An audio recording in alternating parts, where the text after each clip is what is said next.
We'll go on the record.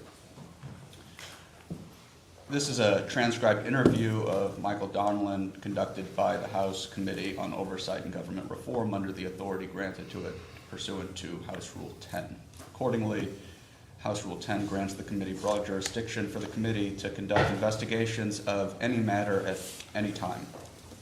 This interview was requested by Chairman James Comer as part of the committee's investigation into President Biden's alleged mental and physical decline, the Biden White House's efforts to hide that from the American people, and any unauthorized executive actions. Can the witness please state his name and spell his last name for the record? Yeah. My name is Michael Donilon. It's Donilon. On behalf of the committee, I want to thank Mr. Donilon for appearing here today. The committee appreciates your appearance for the interview. My name is Jake Greenberg, and I am the Chief Counsel for Investigations for Chairman Comer. Under the Committee on Oversight and Government Reform's rules, you are allowed to have an attorney present to advise you during this interview. Do you have an attorney representing you in a personal capacity present with you today? Yes, I do. Okay, and counsel, please identify themselves for the record. Nick McQuaid from Latham & Watkins on behalf of Mr.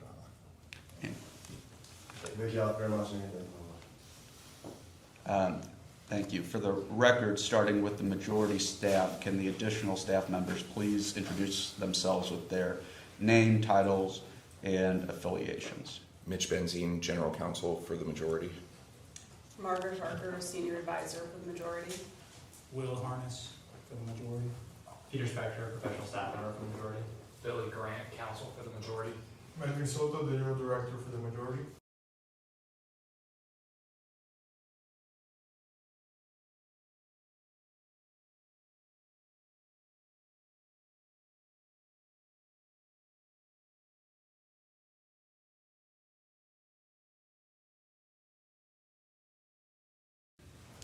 Thank you all. Mr. Donilon, before we begin, I'd like to go over the ground rules for this interview. The questioning will proceed in rounds. The majority will ask questions for up to an hour, and then the minority will have an opportunity to ask questions for up to an hour if they so choose. To the extent members have questions for the witness, they will be propounded during their sides' respective rounds. Do you understand? Yes. The clock will stop if the witness needs to confer with counsel when counsel for the witness is speaking, and when members are speaking during the opposing side's round of questions. We will alternate back and forth until there are no more questions. There is a court reporter taking down everything I say and everything you say to make a written record of the interview.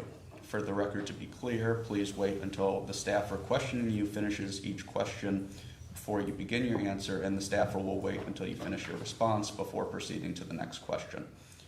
Further, to ensure that the court reporter can properly record this interview, please speak clearly, concisely, and slowly. Also, the court reporter cannot record nonverbal answers such as nodding or shaking your head, so it's important that you answer each question with an audible verbal answer. Do you understand, sir? Yes. Exhibits may be entered into the record. Majority exhibits will be identified numerically. Minority exhibits will be identified alphabetically. We want you to answer our questions in the most complete and truthful manner possible, so we will take our time. If you have any questions or do not fully understand the question, please let us know. We will attempt to clarify, add context to, or rephrase our questions. If we ask about specific conversations or events in the past and you are unable to recall the exact words or details, you should testify to the substance of those conversations or events to the best of your recollection. If you recall only a part of a conversation or event, you should give us your best recollection of those events or parts of conversations that you do recall. Do you understand, sir? Yes. You are required by law to answer questions from Congress truthfully. This also applies to questions posed by congressional staff in this interview. Do you understand? Yes. If at any time you knowingly make false statements, you could be subject to criminal prosecution. Do you understand? Yes. This includes both knowingly providing false testimony, but also stating that you do not recall or remember something when in fact you do. Do you understand? Yes. Furthermore, you cannot tell half-truths or exclude information necessary to make statements accurate. You are required to provide all information that would make your response truthful. A deliberate failure to disclose information can constitute a false statement. Do you understand? Yes. Is there any reason you were unable to provide truthful testimony in today's interview? No. Please note that if you wish to assert a privilege over any statement today, that assertion must comply with the rules of the Committee on Oversight and Government Reform. Pursuant to that, Committee Rule 16C1 states, for the chair to consider assertions of privilege over testimony or statements, witnesses or entities must clearly state the specific privilege being asserted and the reason for the assertion on or before the scheduled date of testimony or appearance. Do you understand? Yes. I would enter as Exhibit 1 a letter transmitted to your counsel dated June 24th, 2025 from Mr. Gary Lakowski, Deputy Counsel to the President. This letter informs you that President Trump has determined not to assert executive privilege over your assessment of former President Biden's fitness for the office of the President and your knowledge of who exercised executive powers during his administration. The letter also states that President Trump will not assert immunity to preclude you from testifying before the House Oversight Committee. Ordinarily, we take a 5-minute break at the end of each round of questioning, but if you need a longer break or a break before that, please just let us know, and we will be happy to accommodate. However, to the extent there is a pending question, we would ask that you finish answering the question before we take a break. Do you understand? Yes. Council, can I just put one thing on the record related to his recollection, which is just that we haven't had the benefit because he is, all his records from his work at the White House were archived in the Presidential Records Act, that he hasn't had the benefit of looking back at his previous emails and things that we would normally do in preparing someone for testimony today. So this is based on his recollection, but doesn't have the benefit of that ability to prepare. Understood and noted, sir. It is also my understanding that you have transmitted to the committee a testimony. We can mark that as Exhibit 2. We appreciate it. Of course. Mr. Donilon, do you have any questions before we begin? I do not. Actually, just one, could I just get something out of my bag? I want to get a cough drop. Yes, sir. If you don't mind.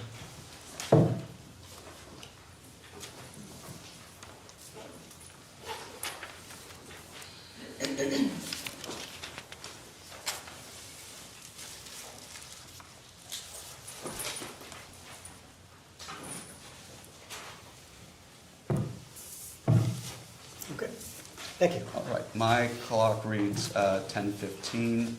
The majority's time will begin now. Mr. Donilon, thank you again for being here. I would like to just start with your educational background. Can you please just tell the committee first where you did your undergraduate studies and any degree you received there? Yes, I received an AB in English and History from Georgetown University, And when did you receive that, sir? 1981. And you then later attended Georgetown Law, is that correct? Yes, And you received a JD, is that correct? yes, in 1991. What did you do in the period between 1981 and 1991, sir? I was working, and I was, for part of that time, I was leading a political polling firm, and then for part of the time, I was running my own political polling firm. Did you begin working for Senator Biden in 1981? Yes, I believe I did. What is that the first time you had met Senator Biden, Mr. Biden? Yes.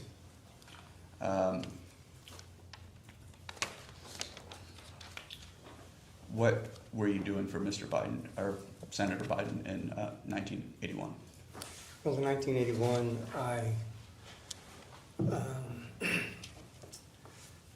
I joined a political polling firm after graduating from college.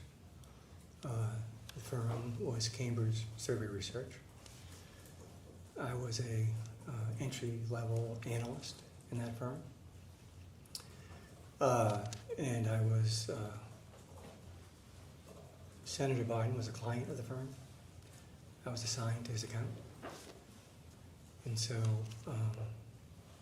that's how I first came to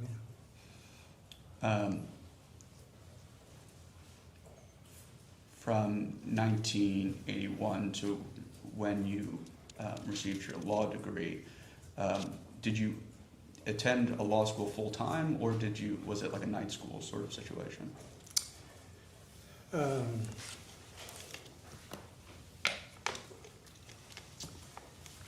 It was night school.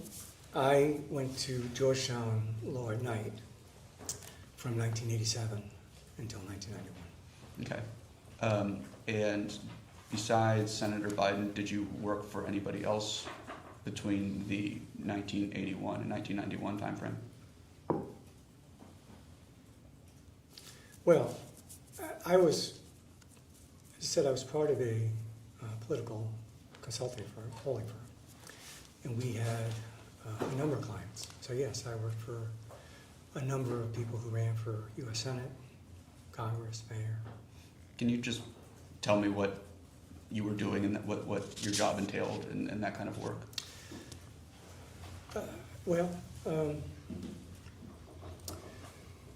So as I said, in the initial years of my time at the firm, I was first an entry-level analyst, and then I kept moving up. My job was to help to write questionnaires, to analyze polling results, to put together charts and materials that for the clients so they could see polling results. And so that's what I did for several years. And in 1985, I was made president of Cambridge Survey Research. So I was leading the research. And at that time, as I said, we worked for a number of clients. I could name some of them. Sure, that would be helpful. Okay. So my memory, it's a long time, my best memory is that, as I said, I was assigned to Senator Biden's account. At the time, the firm also worked for, if my memory is correct, I think Senator George Mitchell was elected in a special election around that time. In 1982, I remember working for Mario Cuomo, when he ran for governor. In 1983, I recall working for, I believe, Harold Washington and Wilson Good. They ran for mayor of Chicago and Philadelphia. In 1984, I remember working for, I believe, Paul Simon was running for the Senate that year from Illinois. We also worked that year for Gary Hart, who was running for president. And then in 1985, which is when I took over the leadership of the, and in 84, I should also say, I believe that was the first election that I worked for Senator Biden in, because I believe he was up in 1984 and then 1990. So I worked for him in that election. In 1985, as I said, I took over leadership of the firm. We worked for Jerry Baliles, who was elected governor of Virginia. In 1986, I remember working for Bob Casey, who was running for governor of Pennsylvania, Senator Casey's father.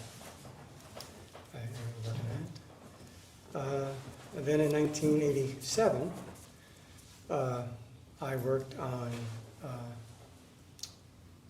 Senator Biden's campaign for the presidency. And then... Can I stop you right there? Yes, sir. Can you tell me what you were doing for Senator Biden's campaign at that time? Yes, sir. So in 1987, as I said, I was president of Cambridge Survey Research. So, So I was in charge of the polling and research for Senator Biden's presidential campaign. I was not, at that point in time,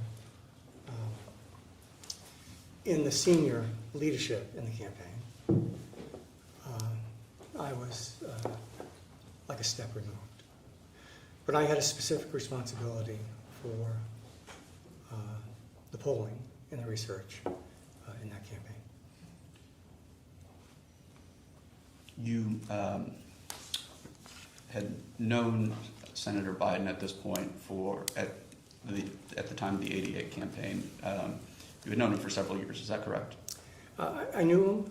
I knew him in the context of being an analyst and being assigned to his account. And I would, Senator Biden, my memory is that he typically would do at least one poll a year.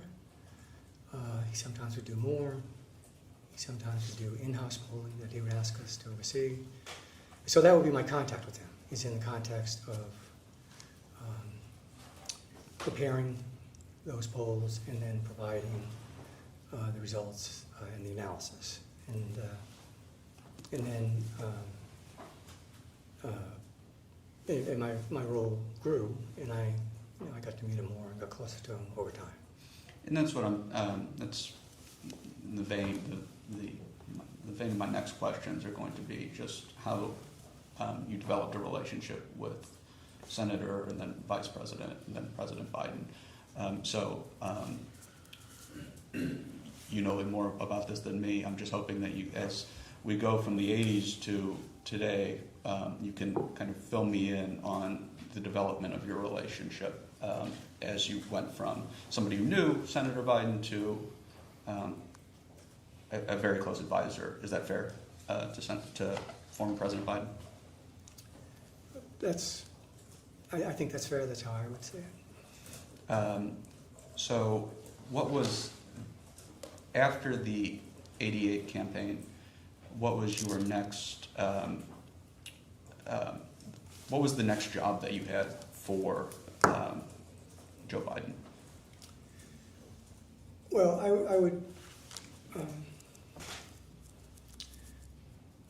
I would first say, because I think it's responsive to your overall question, but it took place in 1987. That's the reason I raised that, because you had just laid out in 1988 for a time poll. But there was an important relationship that was developed, I believe,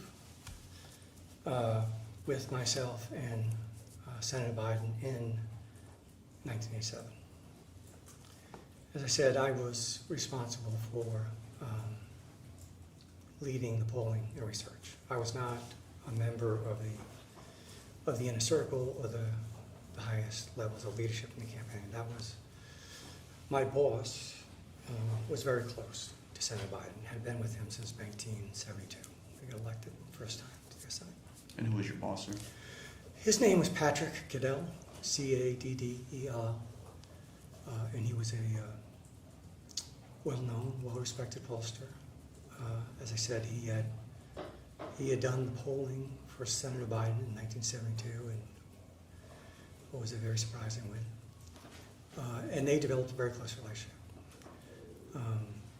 And that was why Senator Biden was a client of the firm, and that's how I got assigned to do his work. So in 1987, Senator Biden is running for president. And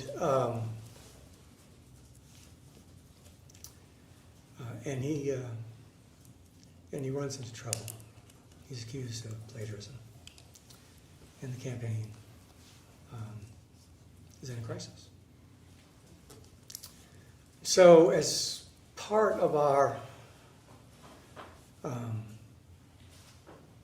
ability to assess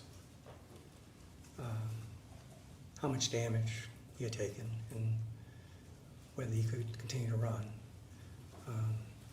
I was asked to conduct a poll in the state of Iowa. And I did that. And the results came back, and they were not favorable.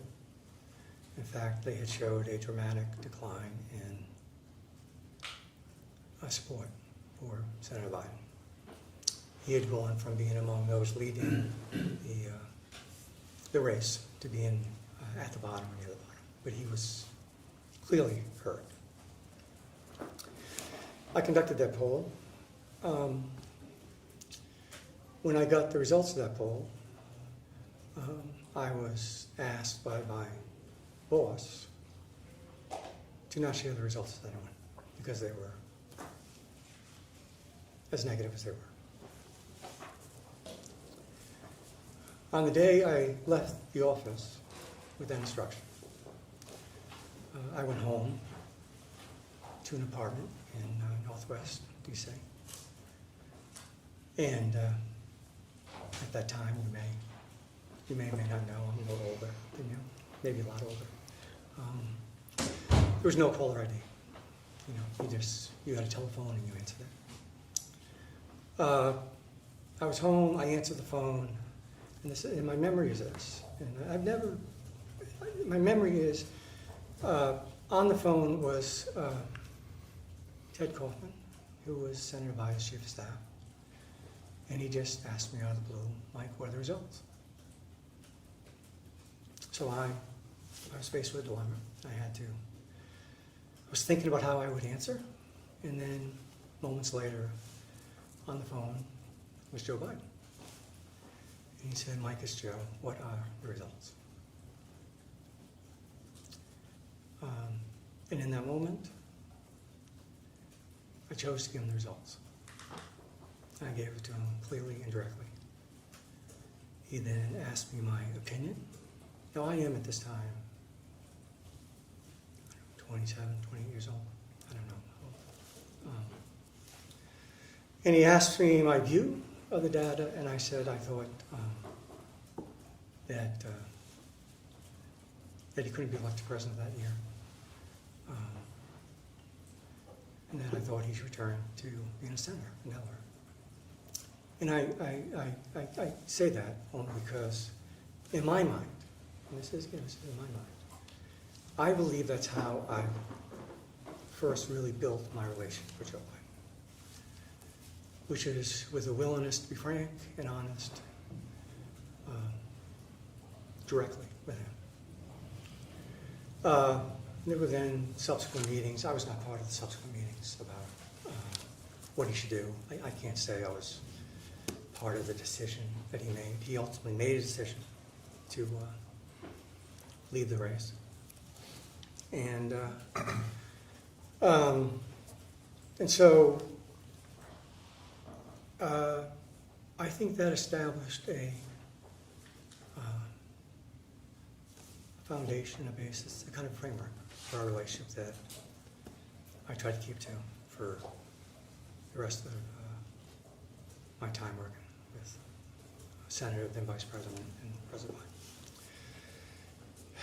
Now as we move forward, right, for meeting 8, are you going to continue? Sure, please do. Well, can I just ask a question? I think in the answer that you just gave, it seemed to me that, but please tell me if I'm wrong, that you were proud of giving difficult news to Senator Biden about the poll. Is that a fair characterization? Or at least you thought you... I don't think it's a fair characterization. I was proud of it. I don't think that's fair. What I think is fair is I felt he was the candidate and that I had a responsibility to give him the truth. That's what I felt. But I didn't feel like proud or anything else. I just felt it was how I should handle the moment. That's what I felt. You think you did the right thing? Well, I believe I did the right thing. I don't know if Senator Biden thought that. I know my boss at the time was not happy that I had done it. I felt it was the right thing to do, and that's what I did. Thank you. Now let's move on past 88? Yes. Okay. Specifically with Senator Biden, or more broadly with other clients? Or? Let's start more broadly. What were you doing Okay. as we approach the 90s? We have a long time to get through, don't we? Well, I'll pick it up. I'll pick it up. No, I mean, Mm. sometimes it surprises me how long I have done these things. At the end of 1987, my boss retired from the business and he moved to California. And so I had faced a choice about what to do. And I chose to open my own political polling firm. So that's what I did. I didn't have much business in 1988. I was working out of my apartment. It was a 1 or 2 room apartment. It was just me and my wife, one other person sometimes. But that's what I chose to do. But then in 1989, I was hired by Doug Wilder, who was running for governor of Virginia. And as you may know, in certain years, Virginia and New Jersey are the only gubernatorial campaigns in the country. So it was surprising, but it was quite an important campaign to get. And it was an historic campaign because Doug Wilder was running to be, I believe, the first African-American elected governor in America. So it was surprising that I was hired. I think part of the reason was that I had done the work for the governor who was elected in Virginia 4 years previous to Doug Wilder. I was also told by Governor Wilder that he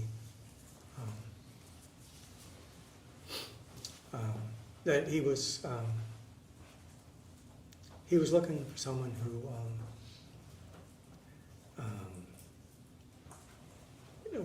would keep his numbers confidential and not speak to the press without express approval. And I did that. And that was an early lesson for how I approached politics. And I continued over the years to not speak often with the press and often only when it was explicitly asked for by the candidate of the campaign. And in 1989, Doug Wilder was elected governor, and it made a huge difference in my career. Because as I said, it was an historic campaign. And it was a surprising campaign. Not very many people thought he could be elected governor. And a lot of people did not believe it could happen. So it was an important moment in my career. In 1990, you want to talk about Biden and others? Yeah. Let's talk about the next. Well, first of all, maybe as a baseline, just so I know what we're working toward. When would you end up working for Senator Biden again? Well, so I was getting to this. Okay. In 1990. In 1990. Okay. And 1990 proved to be an important moment again in our relationship. Because 1990 was the first time Senator Biden was running for re-election after the charges he had faced in presidential race. And so we knew we were going to have to face the attacks that he had plagiarized and questions about his character. And I did a substantial amount of research, both focus groups that I conducted as well as quantitative polling that I also oversaw.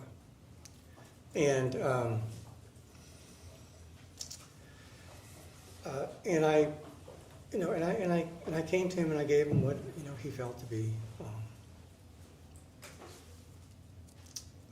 uncomfortable advice he didn't want to hear, which is I said that the people of Delaware were aware of the charges that had been made against them.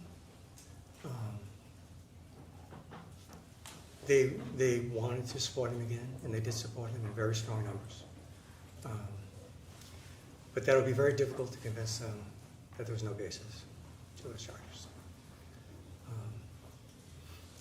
And he said to me that wasn't good enough in his view. He wanted to clearly establish that the charges that were made against him were wrong. So again, it was a moment of, I thought, candor and clarity and giving him an honest assessment about what he was up against. But it was an important election. It was the first time after his presidential race. He won convincingly.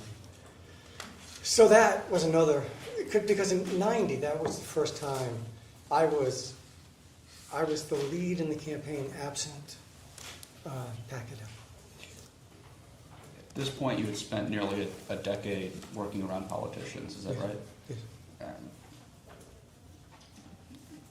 Did Senator Biden strike you as an able politician? Yes. What did you think his strengths were as a politician? Did you think he had mastery of the facts?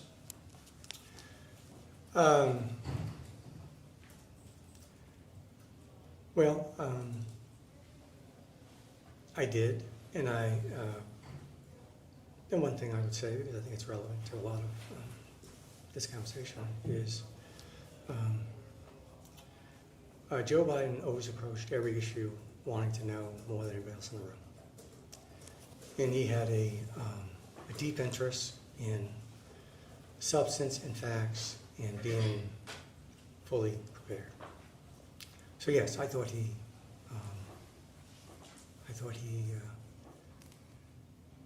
wanted to master the facts. I think he also, at that time, he was younger.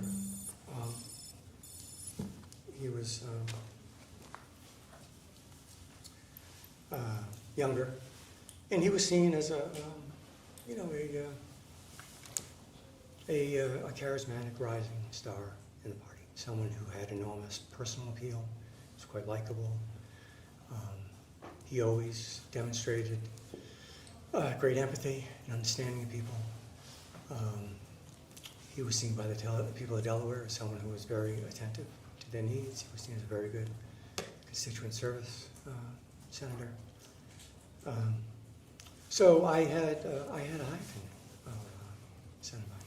Was he would you have considered him a good orator at that time?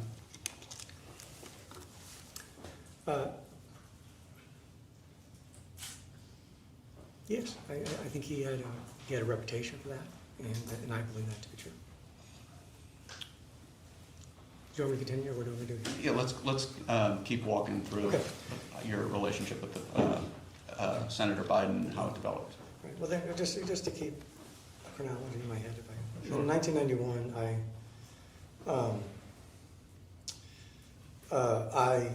I moved from being solely a political pollster to then making television ads. And the first campaign I did that was for Harris Wofford, who was running for, he'd been appointed by Bob Casey, who was running for election to replace Senator Hines. See, he had died in a helicopter crash. And again, that was seen as a very important campaign. It was a standout campaign in the country. It was one where people did not believe that Wofford had much of a chance. He was running against Dick Thornburg. Thornburg started that race roughly 40 points ahead, I believe. And so it was an important campaign for me in my career. In 1992, I worked for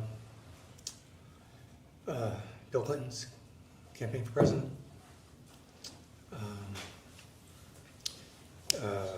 In 1994, I worked for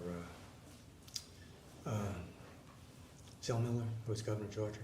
What did you do for then Governor Clinton's campaign? So I joined his campaign primarily as part of his advertising team in what was that time called his war room. So I was part of making advertising for Governor Clinton, and I was part of the team of people who would deal with rapid response in the campaign. Would you go on to work with then President Clinton again? I did not. Okay. I returned to private business. How closely were you working with candidate Clinton during the campaign? I would say not closely. I knew him, I met him, I filmed him. I was very close to the leadership of the campaign. But I did not have a deep personal relationship with Governor Clinton. Okay. So after that campaign, you were, please, I didn't mean to interrupt you. Oh. Please continue. I'm trying to remember. Then, in 1996, Senator Biden wins re-election. Again, I At worked this- with his campaign. At this point, were you the go-to person for Senator Biden for the work that you were conducting for polling and for? Yes, I had really become that person. Let him finish the I'm sorry. question, so just to clear up. Sorry, I do that too. For polling and for ads, were you the go-to person for Senator Biden for any kind of re-election? Well, my role grew with Senator Biden over those years, and I became more and more, I would say, a trusted advisor to him. And as a trusted advisor, were you talking with Senator Biden at that point most days of the week or once a week? Can you give me just? No. During this time, I would speak to Senator Biden mostly when he was in his campaign, whatever that period of time was. And then, and I would speak to him only infrequently in the years when he was not up. And that would depend on, as I said, we would often do some research every year to plot out the year for Senator Biden. And there might be, in any given moment, an issue that came up that he would ask for my advice. But I was not on his staff, and I was not in day-to-day contact with him, no. And you would not be on his staff until he became vice president. Is that correct? Yes, that's correct. So if we fast forward, and if we're missing any details, key details, please feel free to take me back. But if we move to the 2008 Obama-Biden campaign, can you tell me what your role was on that campaign? On the Obama-Biden campaign, Yes, sir. because there'd been a Biden campaign, for president. Yes, you're right. Let's actually turn to that one. Did you work on that campaign? Yes. And what were you doing for that campaign? I was a general advisory role, and I would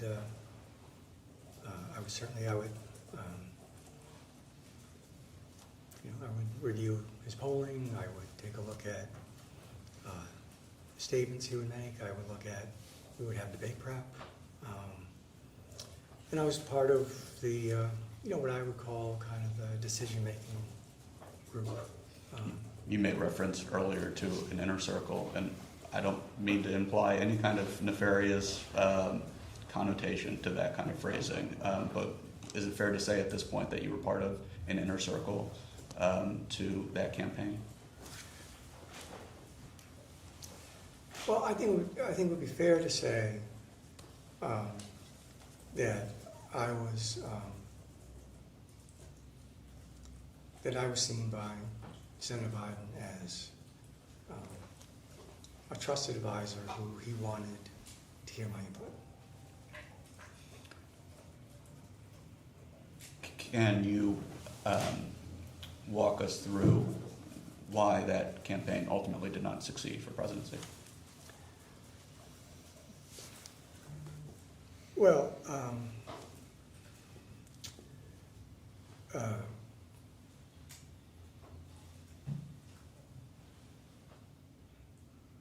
in 2008. Yes, sir. Well, I thought there were several reasons. I thought most important was it wasn't his time, and he wasn't the best fit for the moment.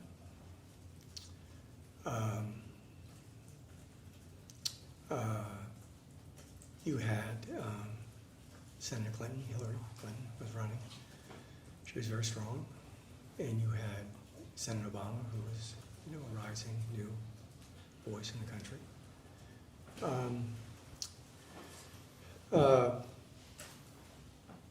The Iraq War was a big part of the Democratic primary that year. Senator Obama had opposed it. Senator Clinton had supported, as had Senator Biden. So that, you know, that was an obstacle. Certainly, on a relative basis, Senator Biden didn't have the resources that they did to compete. But mostly what I thought was every presidential campaign, in my view, is in part about who's the best person, the best fit for that moment. And that was Senator Obama, and I think that was the primary reason why. But I also believe that Senator Biden's performance in the primary, while it didn't win him many delegates, I think it did. I think it presented to Senator Obama a valuable look into Senator Biden and why he would make him vice president. And at this time in 2008, just checking in on your assessment of Joe Biden as a politician, did you consider him still an adept politician? Did he? I'll give you one criteria that I'm using. Did he have knowledge of the facts that he was discussing at that time, at any given moment?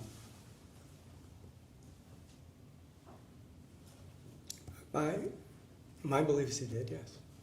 Did he strike you as a capable orator?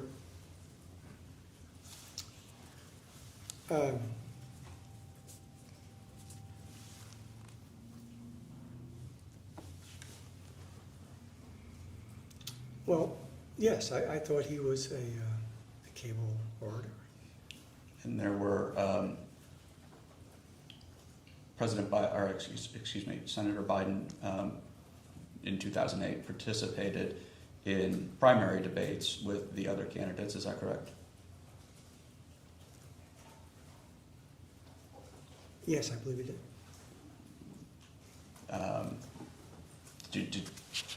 Did he strike you as an adequate debater at that time?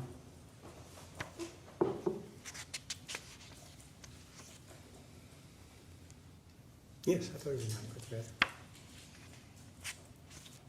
So, at this point in 2008,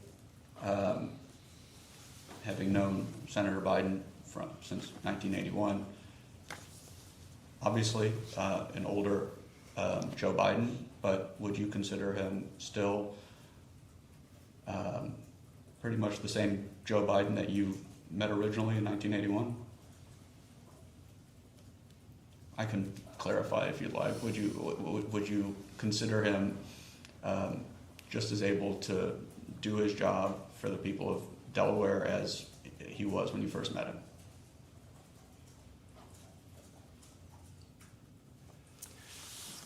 Well,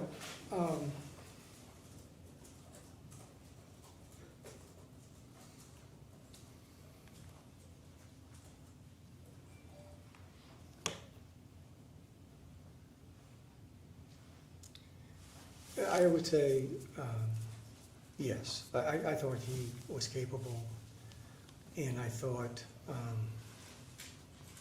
there were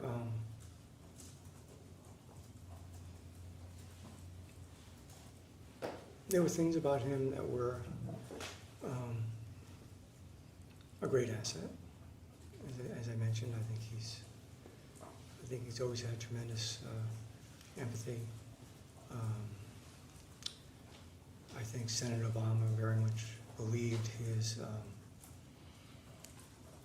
foreign policy experience, as well as his relations in Congress on the Hill, were valuable.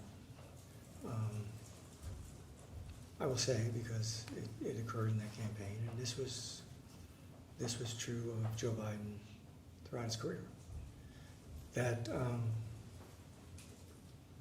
think Senator Obama sometimes felt he was not as disciplined as he wanted to be, that he would sometimes talk too long, that he would speak off the cuff, and that would, but that has been a characteristic of Joe Biden his whole career, that he,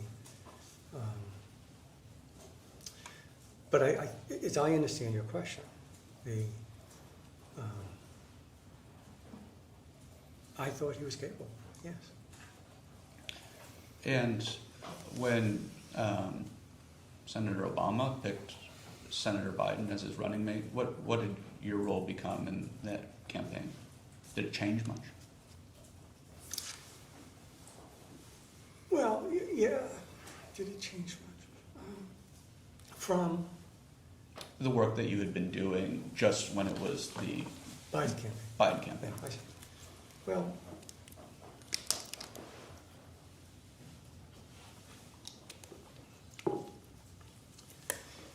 it did change, yes.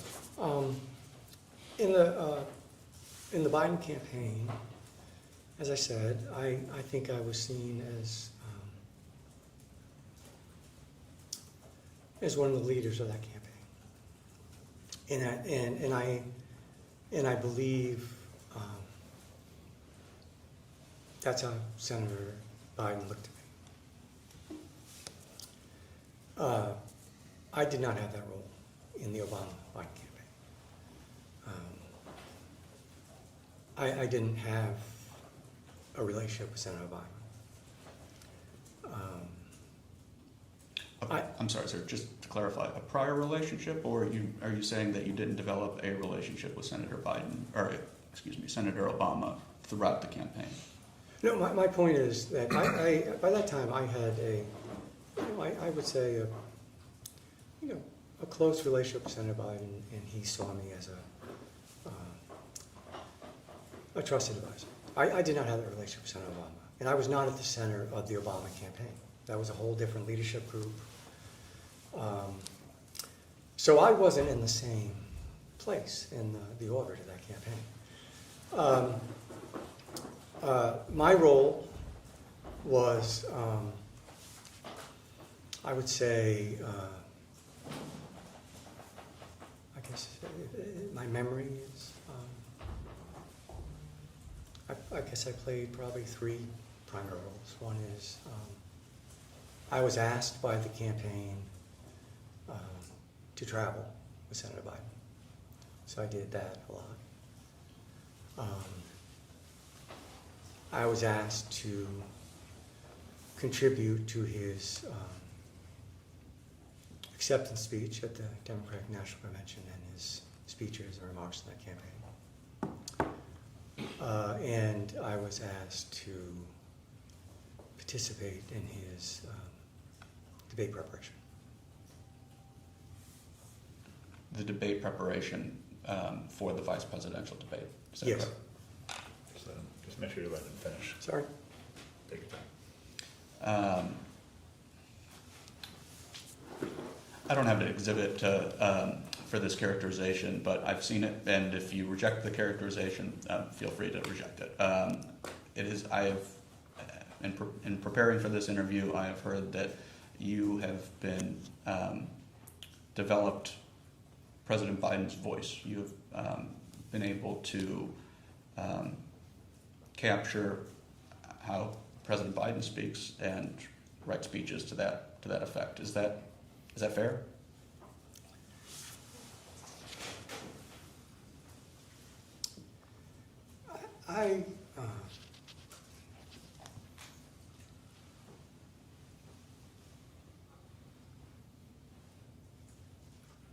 Yes,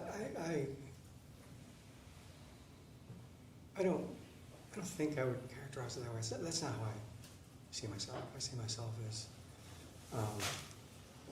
I've worked for President Biden for a long time. I think as a result of that, over time, I think I have developed a sense of how he speaks. I think we have a certain similar background that makes, that helps us to see things in a similar way. But I think it's, to me, it's a little, I don't know what the word is, presumptuous to think I could be his voice.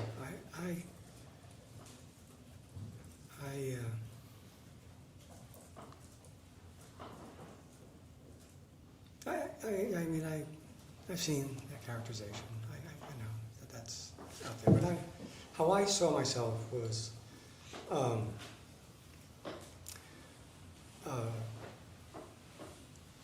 I worked for him. I was a consultant. I was a staff member.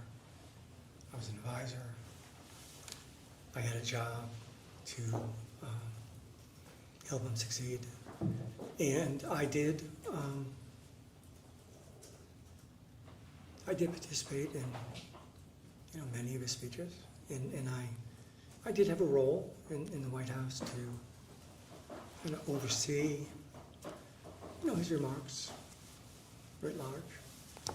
So I hope that answers it. It does, yeah. Thank you. And because you had mentioned the three tasks that you had, the acceptance speech, travel, and debate preparation. So turning to travel,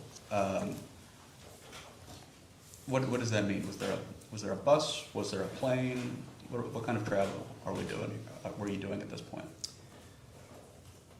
In 2008. Yes, sir. So in 2008,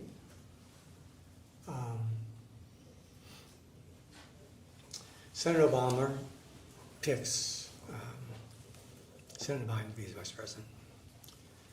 And so as a vice presidential nominee, I would say most, maybe not all, but most of the travel was by plane. There was a plane for the vice presidential candidate. And I would fly on that campaign plane. That's most of what it was, that we would go from city to city, event to event. It would be a schedule for the vice president. At that point, sorry, Senator Biden. And so that's what the travel was. It was mostly by plane. I would assume there probably was some buses, but by that point, you were in the general election, and most travel is by plane. And how much traveling were you doing at that point? Were you all over the country? I mean, go ahead. My memory is a lot. I was with them, I certainly believe I was with them more days than not. As it got closer to the election day, I think I was with them almost all the time. Every now and then I would try to go home for a day or two. But I would say I spent most of the days, I think, traveling with them out of the convention, and especially as the campaign moved into the September-October window. And it's having done a few of these interviews, I kind of get the pretty obvious impression, I think, that Senator, then Vice President, then President Joe Biden likes being around people. So did he enjoy the travel aspect of campaigning?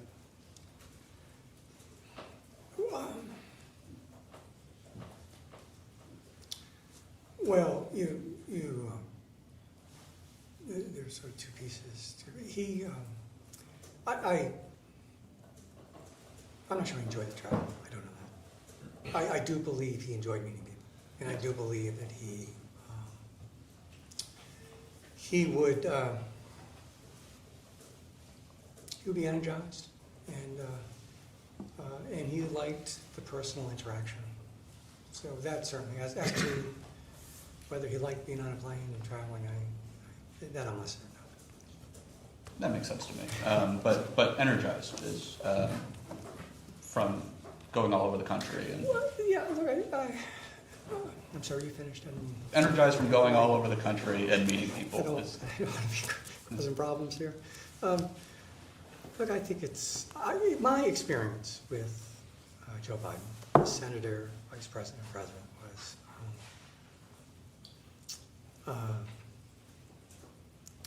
he likes meeting people. He enjoys it. He gets a lot out of it. I think people who see him get a lot out of it. He has really, I think, pretty powerful interactions with people. And then the last point that you were tasked with on that, the Obama-Biden campaign, was debate prep. Is that correct? In 08. Yes, sir. Oh, yes. Yeah. And can you walk me through what that looked like? How did debate prep? I really know nothing about debate prep, so if you could just tell me how that looked for 2008, I'd appreciate it. Okay.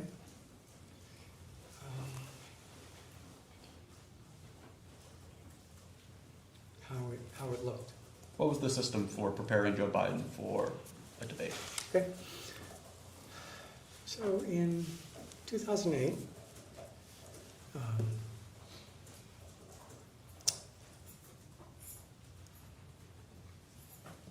well, my memory is, and I was not in charge of it.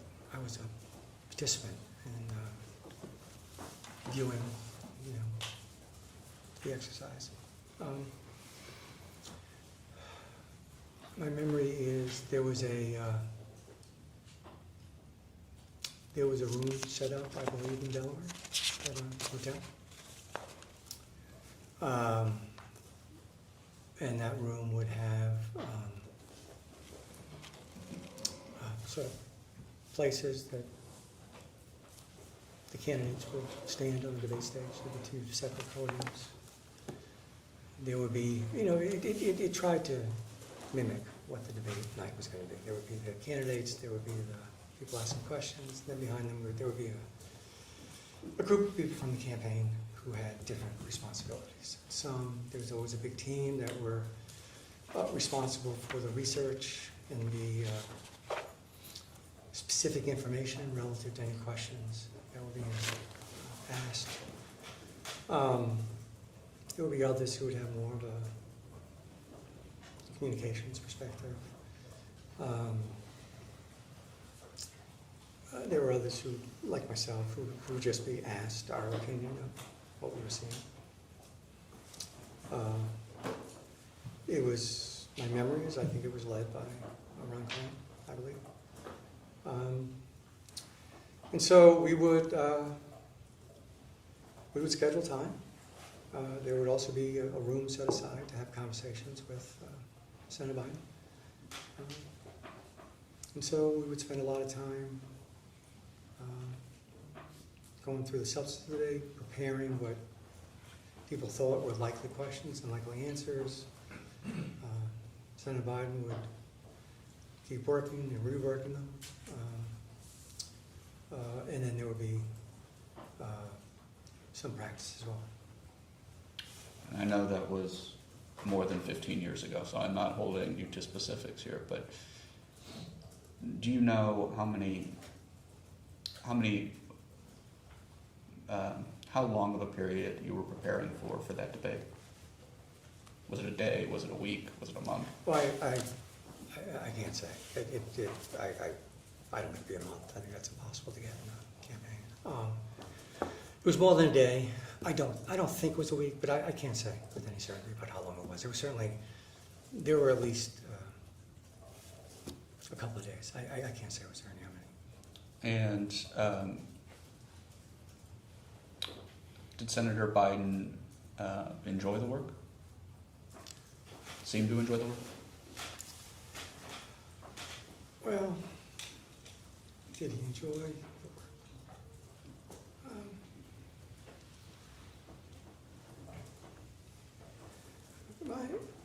My view, it's just my view, can't speak for him. My view is, I don't think candidates ever enjoy preparing for debates. You know, they're very hard. You know, it's a difficult thing to go through. So no, I don't think he enjoyed it. Okay. I think he worked at it. I think he, you know, he prepared.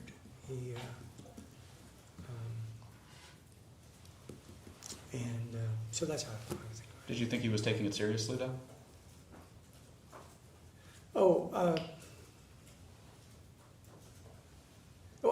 I believe he was taken seriously. I mean, if you remember at the time, I believe I'm right, maybe I'm wrong.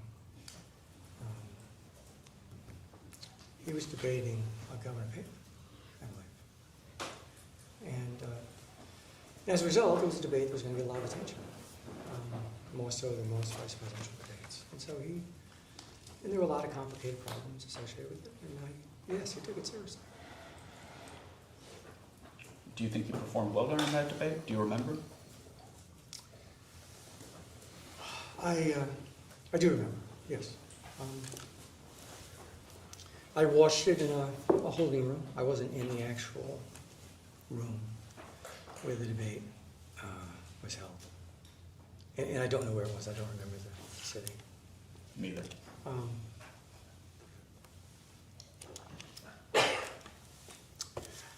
My memory of the debate was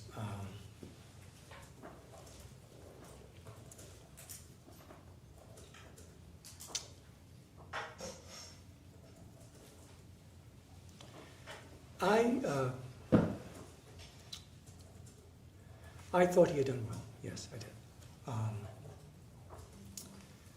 But as is often the case with debates,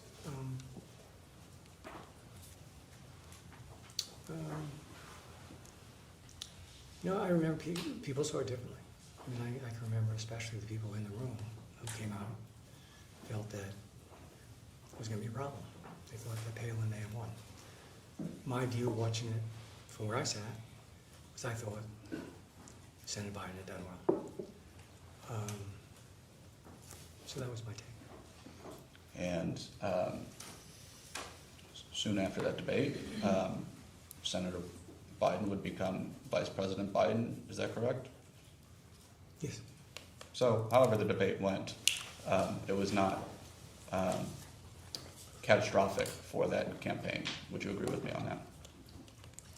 Well, I believe it was certainly not catastrophic. I think we can stop right there. We'll go off the record.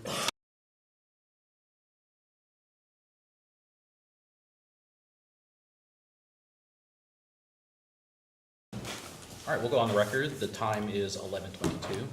Mr. Donilon, my name is Daniel Yim. I work for the minority. I just want to thank you for appearing today for this transcribed interview. Over the past hour, you discussed with my majority colleagues your long history in politics, and you started back with Senator Biden in 1981. Is that right? Yes. And is it fair to say from 1981 till today, you have worked for a variety of different principals in political settings? Yes. And given your long history in working in politics, is it fair to say that you've developed a good sense of the information that is important to a successful campaign? Well, I believe I have. Yeah, that would be my view. And similarly, is it fair to say that you have a good sense of what information to convey to a principal when you are in charge of polling? Well, I believe I do. Now, in the previous hour with my colleagues, you first mentioned, strike that. You spoke about how in 1987 you worked for President Biden's presidential campaign, is that right? Yes. And during your time, you stated that you developed a willingness to be frank and honest with Senator Biden at the time. Is that accurate? That's certainly what I believe. And throughout your relationship with President Biden leading up to today, do you believe that you still have a frank and honest relationship with President Biden?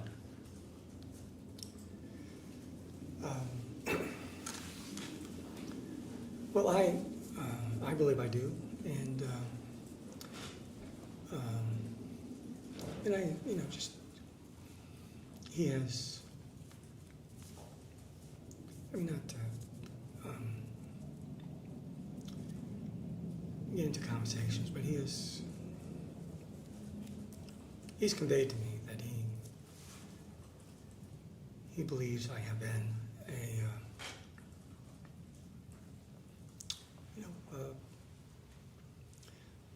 someone willing to give him the truth, and that's been a basis of our long relationship. That when you go through a lot of tough campaigns and you go through a lot of tough moments, and you often there are moments where you are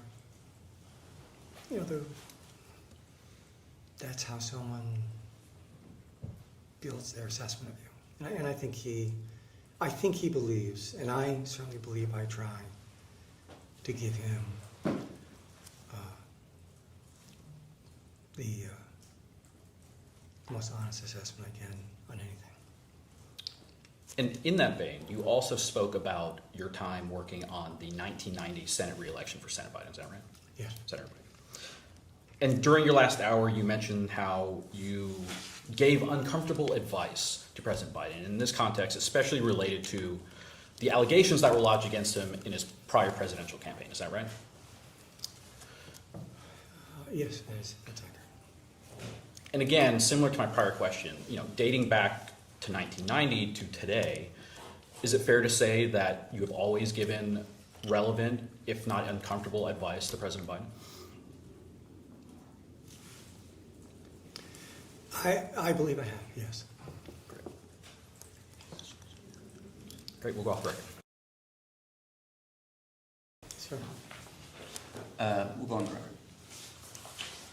record. Mr. Donilon, I think before we continue to walk through your history with President Biden, it'd be helpful to take a step back and maybe flesh out what I'm interested in hearing and what I believe the minority was getting at in their questioning,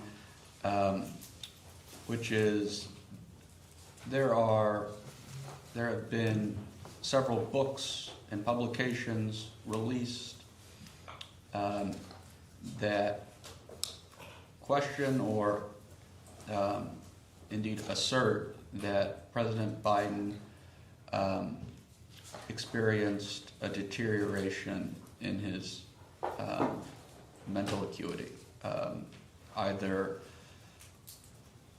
over a long stretch of time or in a shorter period of time. And maybe from the jump in this hour, it would be helpful just if you could tell me if you believe that President Biden, if his mental acuity diminished over the time that you knew him from 1981 to today.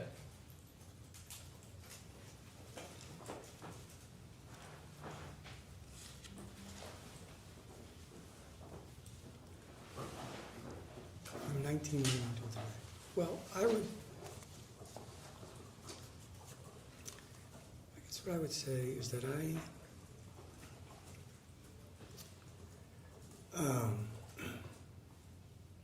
what I saw was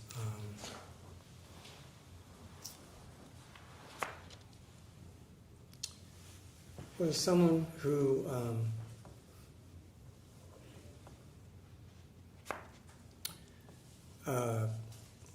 over time was getting older.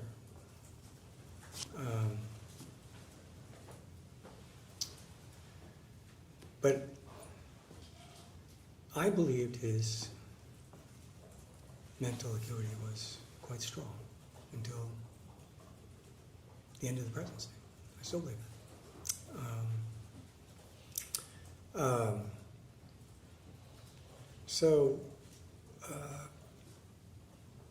And I think sometimes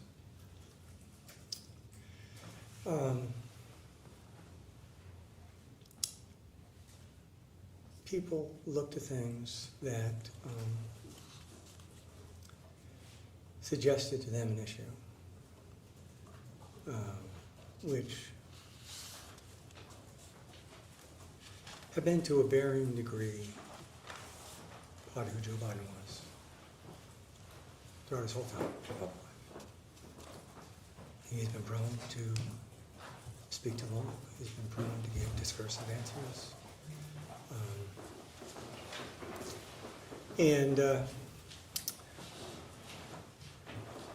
But my fundamental belief is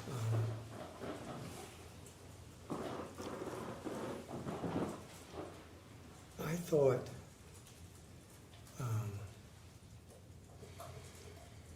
I always believed that he was fully capable of president. I believed he was the best person to be president.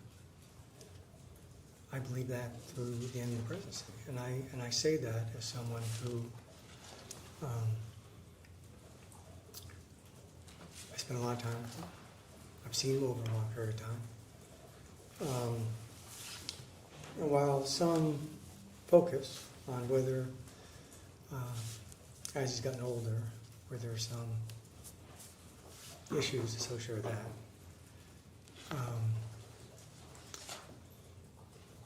I think there are a lot of strengths associated with that that are not frequently thought about. I think his judgment has gotten better and better. I think his ability to lead in a crisis has gotten better and better. I thought his ability to lead on the world stage was quite strong. And I believe that there's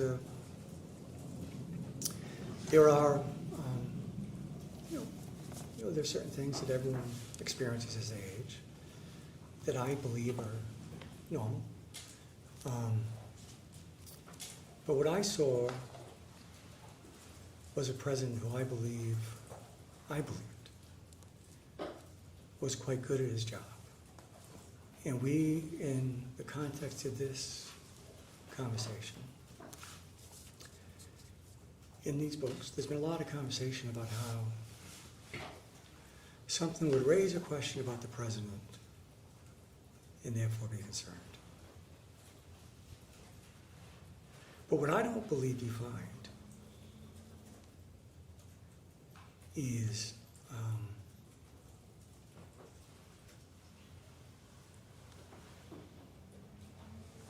him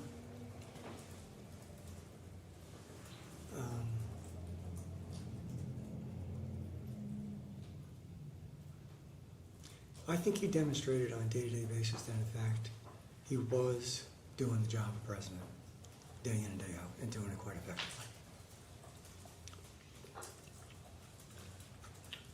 Going back to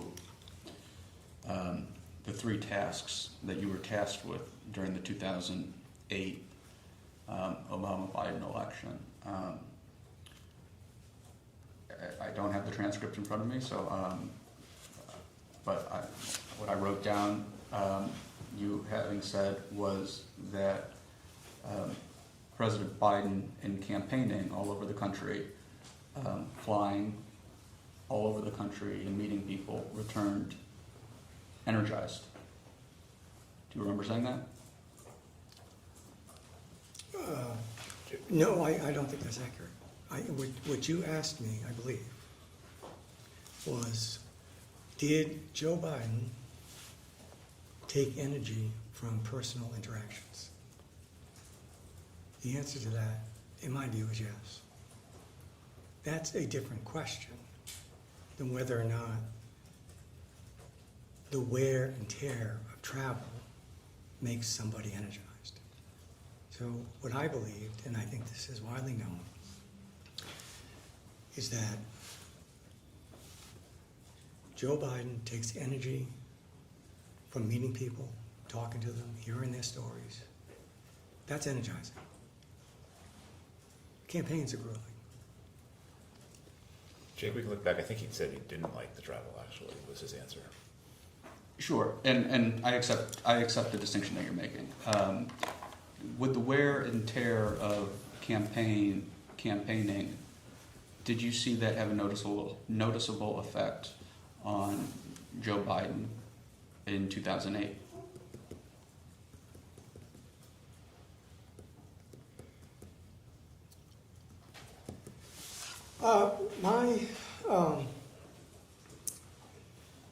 My memory is, my belief is,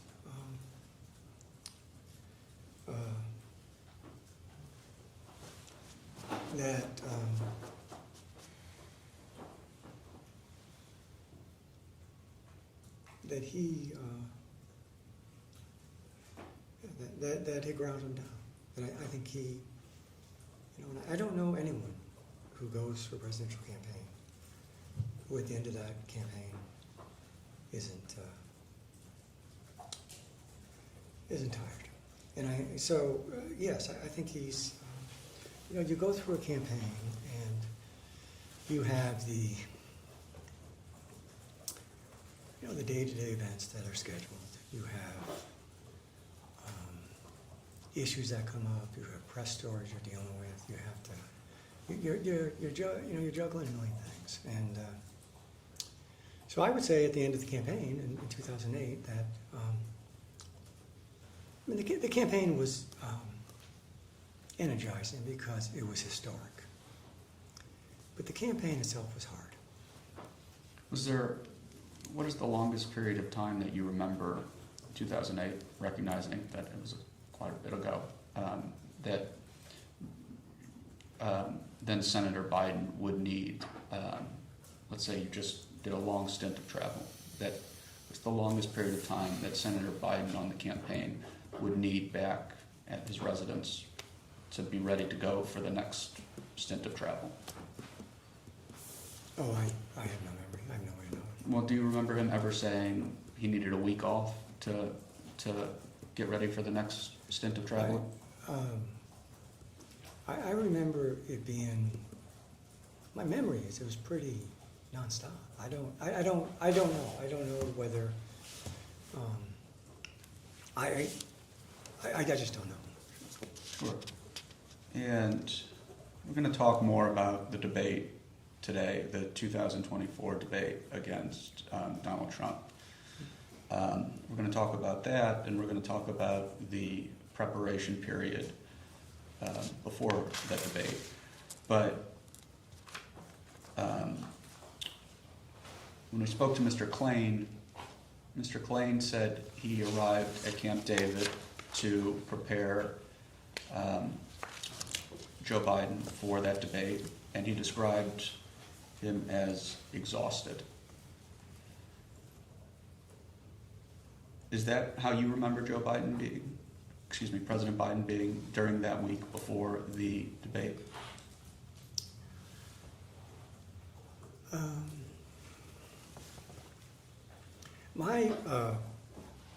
So my memory is that I thought he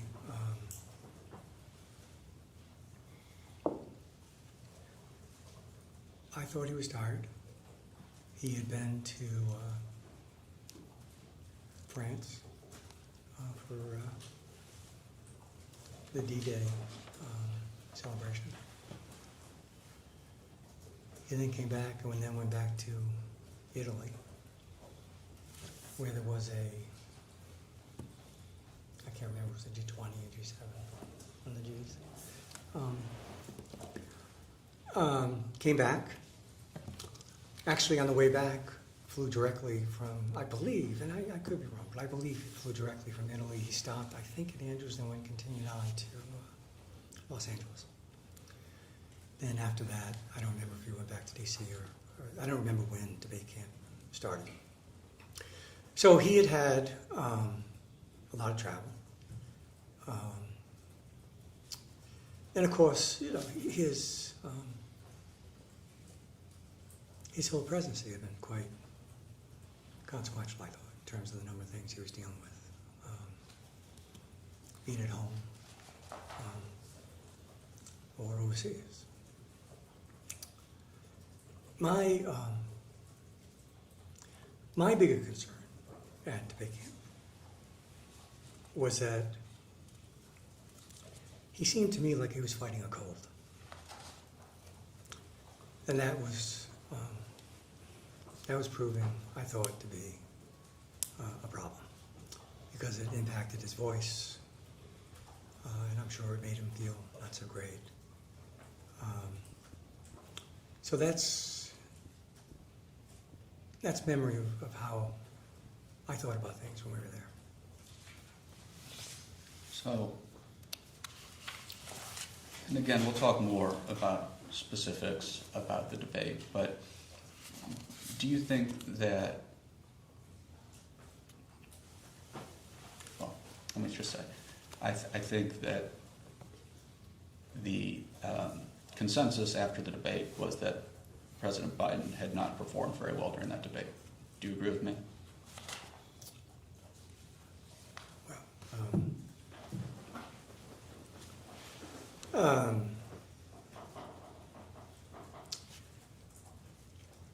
Well, the consensus,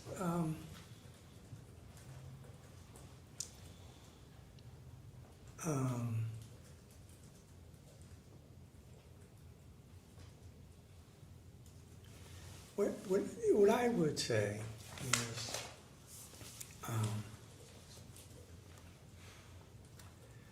I think there was a consensus in the press and in many folks in the political community that it had not gone well for the president.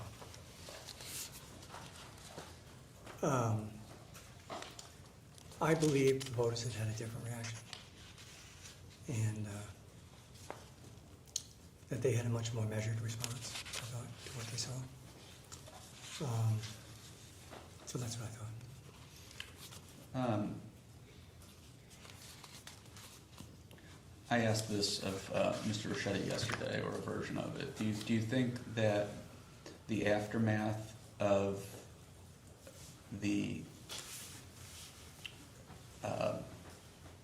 what occurred after the debate with the punditry and the various opinions that came out, do you think this was just an overreaction among the Democratic caucus and the chattering class, and that it was a recoverable debate performance? Jake, do you want to, there's a lot in that question. Do you want to take it? Sure. Let me break it up. Take that down a little bit. There was a lot of criticism about President Biden's performance during that debate, and President Biden would eventually drop out of the race. Do you think that was an overreaction from the punditry about how Joe Biden performed that night? From the punditry. Yes. Yeah.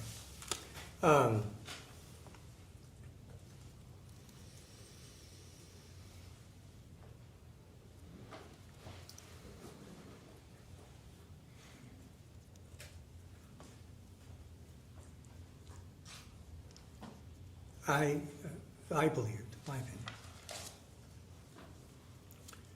I believe that it was an overreaction.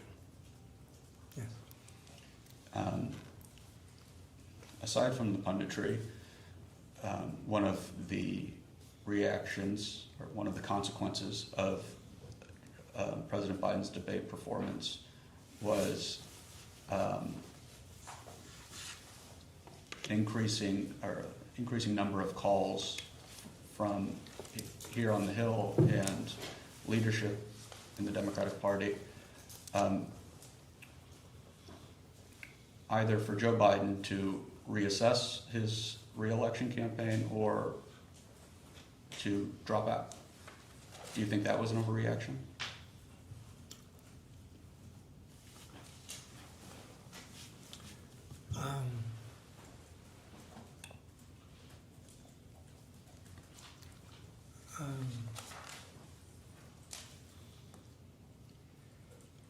My view was,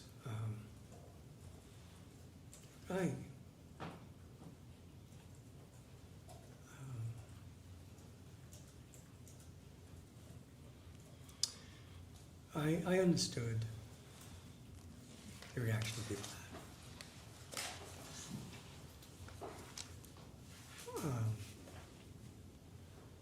I did have a view that I thought it was an overreaction and that President Biden could recover to win. I believe that. Now, so yes. And backing up, sorry to jump around a little bit, but you attributed President Biden's appearance at Camp David during debate prep to a cold. Dealing with a cold, recovering from a cold? Is that correct? No, I don't think I said that. I think, one, you asked me a question. I'm trying to remember what you said. Ron said something like he was exhausted or something. Is that right? Yes, sir. I said, I thought, I acknowledge he was tired. But I thought a particular problem was I thought he was fighting a cold of some kind. I don't think that's what you just said. But anyway,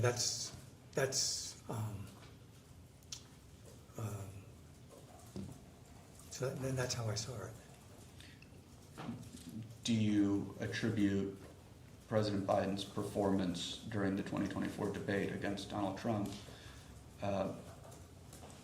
what people saw in their critiques, to the cold?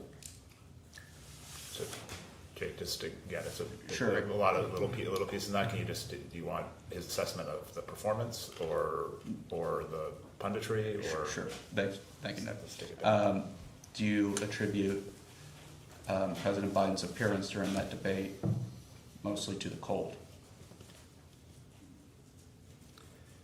I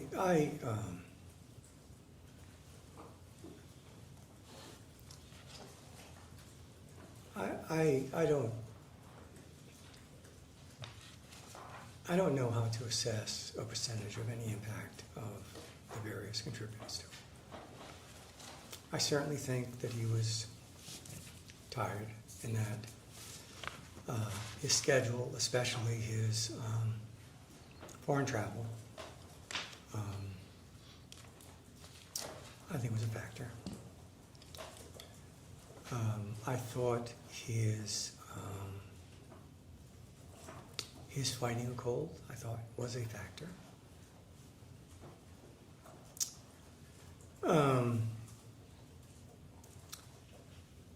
I thought one of the other factors was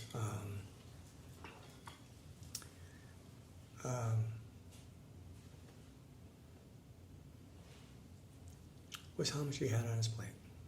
And if you were an incumbent president running for election, you still have to do all the job, and he did.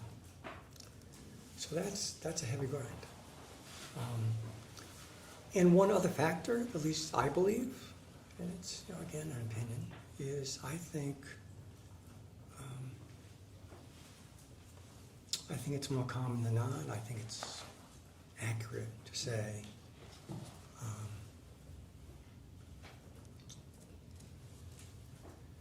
that one of the most difficult moments for any incumbent president seeking re-election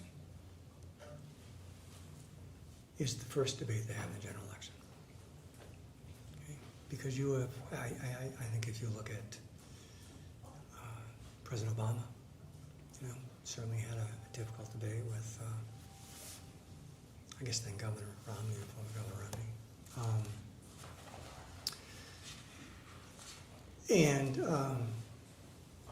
Certainly I think that was true of really every incumbent president, maybe less so for Clinton. I don't remember as well. And I think that makes sense, that you are you're moving from leading the country and the world to now you're in a political fight on stage. And I think you'll often hear people in that situation say something to the effect of, look, I just haven't done this in a long time. So when I thought about it, I thought it's as I say, I think it's it's always a difficult moment in campaigns for an incumbent president for that first debate, the first general election debate. And so when I think about the factors, those are some. I mean, I'm sure I could think about others, but I certainly would think about the wear and tear of a schedule.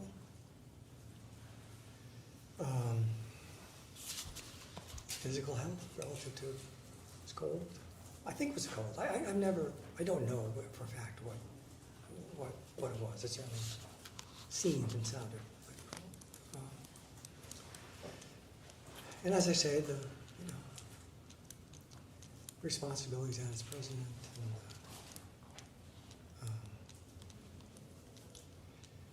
And moving, I mean, you're president of the United States, and you're treated with enormous respect and deference all over the world. And then you move into a kind of a political wrestling match. That's a very different environment. And look, I thought in 2020, I thought President Trump had a difficult time in his first debate with the former vice president. So to me, that's a bit of a common problem associated with incumbents who are president and candidate. And so I think it makes for a challenging moment. Talking about the factors, Hunter Biden has recently said in an interview that the president was given Ambien before the debate. Are you aware of the president being given Ambien before the debate? No, I'm not aware of that. Are you aware of the president ever receiving Ambien? I don't know that the president's ever received Ambien. I'm not a doctor. I don't have anything to do with his. I don't know. I understand. Are you I aware? mean, my memory, I can't remember any. It's just not something I deal with. Are you aware the president ever, any of the medications that the president was taking? I don't remember being aware of any medications that he's taking. Are you aware of any person besides Dr. O'Connor or his staff providing medication to the president? His staff being Dr. O'Connor's staff? I'm sorry. Are you aware of anyone besides Dr. O'Connor or the staff working for Dr. O'Connor providing medication to President Biden? I'm not. I have no memory of ever knowing whatever. I mean, I just don't have any memory of knowing what medication the president was given. Thank you.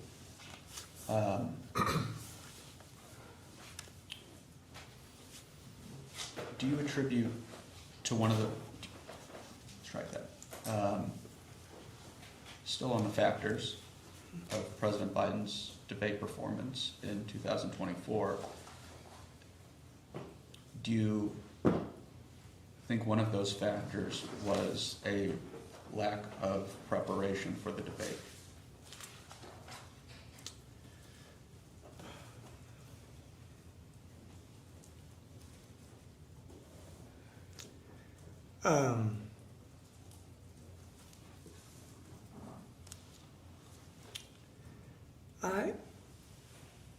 In my opinion, in my view, right, this, you're asking me, I don't believe lack of preparation was a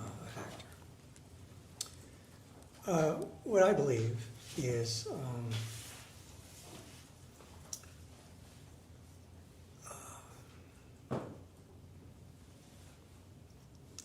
there is an approach to debate preparation that is common and was commonly used with President Biden, where there's an enormous amount of time spent on substantive answers. There's an enormous amount of information that's prepared and given to the candidate, and it's an arduous, ongoing process to move towards kind of a set of answers. And I think sometimes, and I think we even, maybe I would include myself, I think we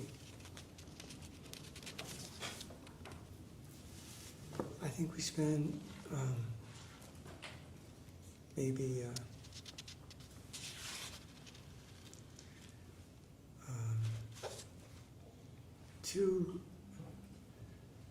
too much time on the very specific details of substantive answers, and not as much time on the stylistic part of the debate.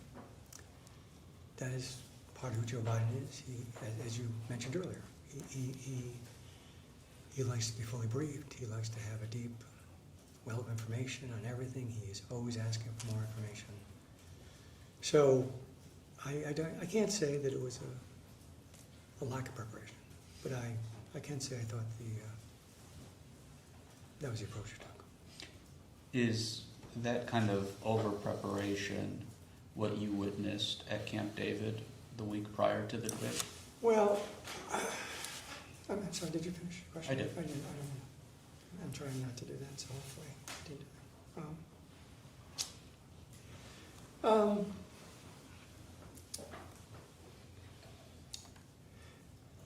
I thought it was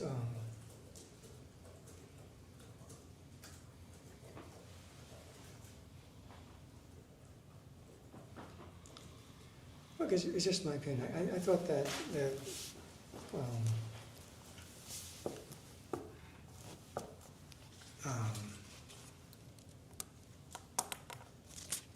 I thought we spent a lot of time drilling down on very specific details and answers. And this is not uncommon. We've seen it previously in debate. Perhaps it's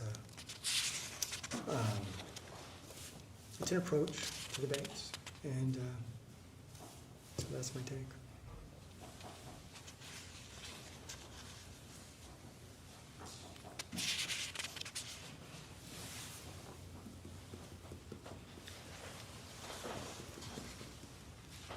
Going back to what you said in the 2008 prep for Senator Biden, I wrote down, but correct me if I'm wrong, you said that Senator Biden spent a lot of time during that preparation session, multiple sessions, working and reworking his answers. Did you see that at Camp David? I saw, yes, I saw that Camp David. I saw that, I frequently saw that with the president, whether it was in debates or in preparing for events or preparing for meetings. There was always an ongoing effort to be more and more informed.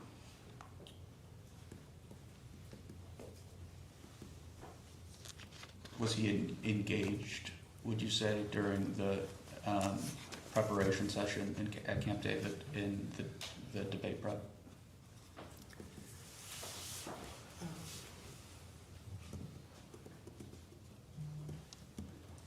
Well, in my view, I would say he was engaged. I would say, in along the lines I'm talking about, where we are, he had this, this continuing effort to shape and refine answers. So yes, I thought he was engaged.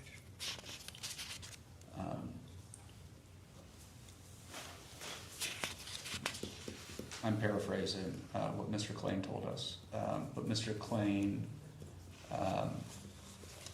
said that when he, Mr. Klain, arrived to Camp David, it appeared to him that President Biden had not reviewed the materials that Mr. Bruce Reed had prepared for him beforehand. Is that your understanding?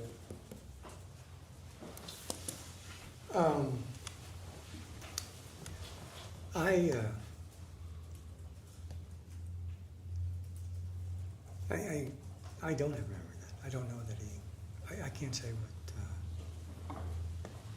what the president reviewed and what he didn't review before it started. And then Mr. Klain made reference to various permutations of how they would go about, how you all would go about preparing the president for the debate during that week. But he pointed to 2 mock sessions. Is that your understanding, 2 mock sessions?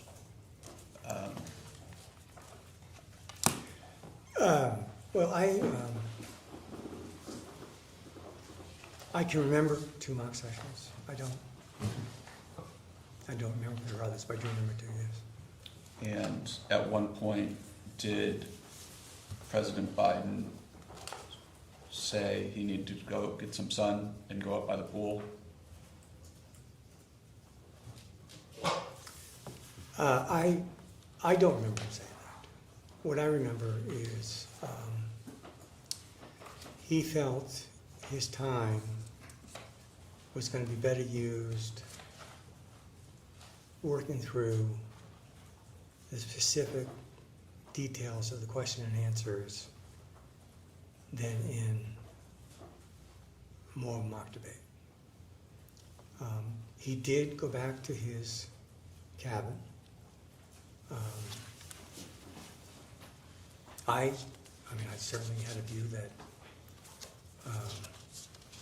rest was a good idea for him, but I don't have a memory of him saying, what was the line you said?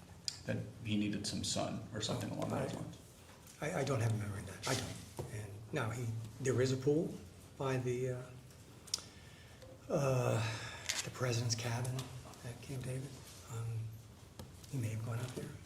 He likes to be in the sun.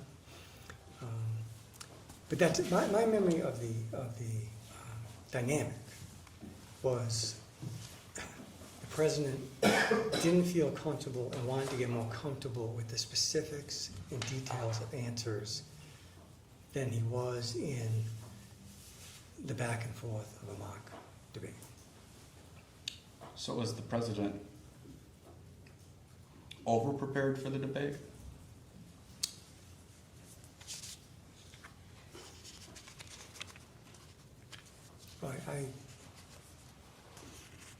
I don't know I can say that. I didn't think at the time he was over-prepared, no.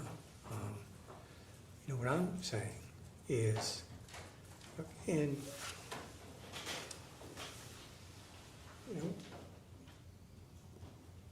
get limited time with the president, one of the most important, maybe the most important part of the presidency is their time. And, I'm sorry, I just didn't hear what you. one of the most important The most- is their time. How is it allocated? Sure. What are they doing? And there's a certain amount of time allocated to debate preparation. There's a certain amount of time allocated inside that to mock debates or working on the specifics of answers or rest or, so I can't say at the time I thought he was over-prepared. I didn't believe at the time that he had been given too little time to prepare. I thought we had gone through what, in my experience, is debate camps and debate preps are always difficult exercises. So not to put too fine, not to play semantics here, but just to recap, you did not believe that the president was underprepared for the debate. Is that correct? I think what I said was, in my view,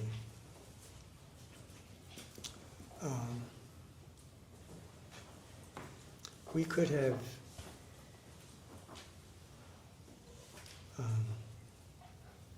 better allocated our time by spending less time drilling down on answer after answer.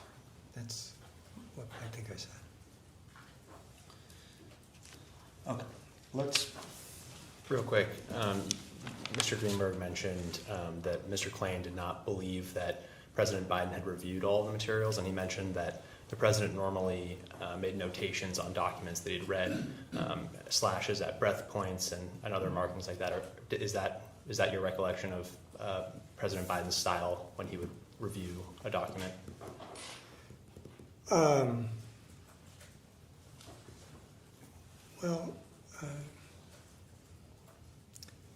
It's not my recollection, but I'm trying to be precise here.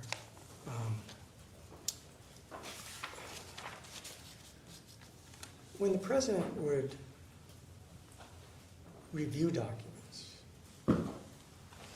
my experience was he may or may not put slashes and markings on them.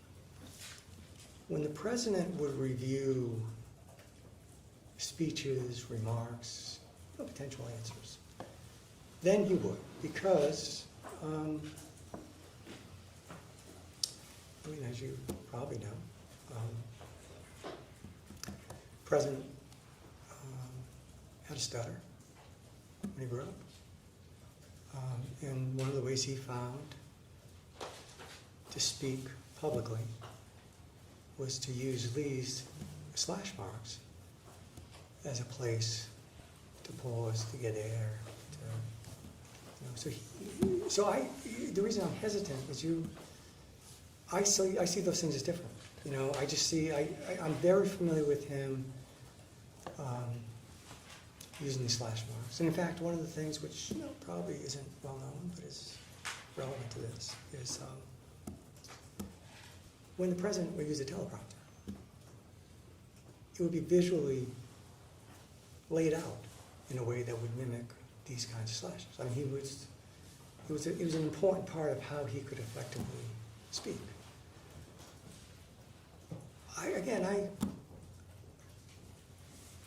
But I wasn't as, I didn't have a substantive role in the White House overseeing what he did on any issue, what documents he got reviewed. I did see a lot of his speeches. And so in that sense, that's how I think about it. I don't know if that's clear. Well, just to be specific, I'm asking because Mr. Klain said that he didn't see those markings appearing on his prepared materials at Camp David during debate prep. Did you see those markings on his materials? I don't remember that, but as a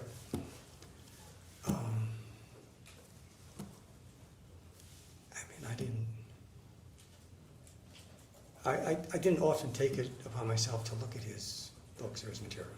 Had they not been there to you, would that be an indication that President Biden had not reviewed them ahead of time? No, I don't know that, because, there would have been, I don't know, for example, whether,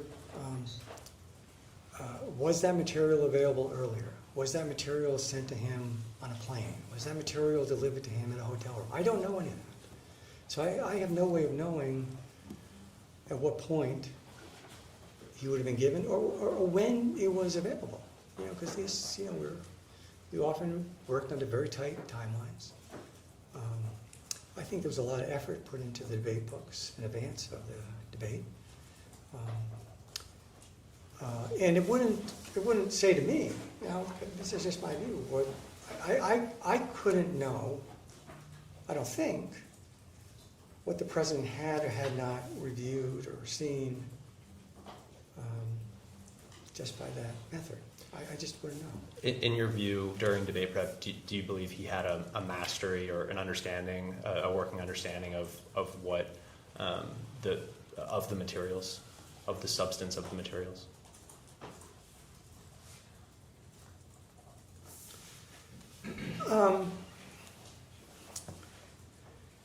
What I believed was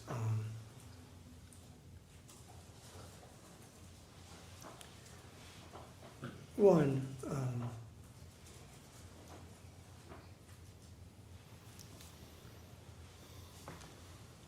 I thought the president was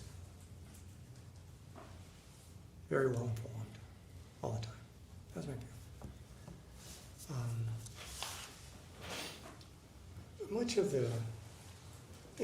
of the debate, prep, as well as otherwise, is it's about issues that you'd worked on and achieved, lived with.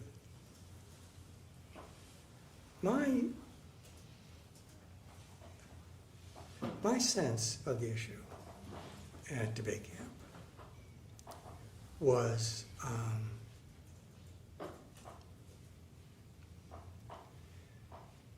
the president getting comfortable with the shape of an answer that he may or may not have naturally gone to. So, for example, we had a constant debate in the campaign and the administration about how much of his campaign should be focused on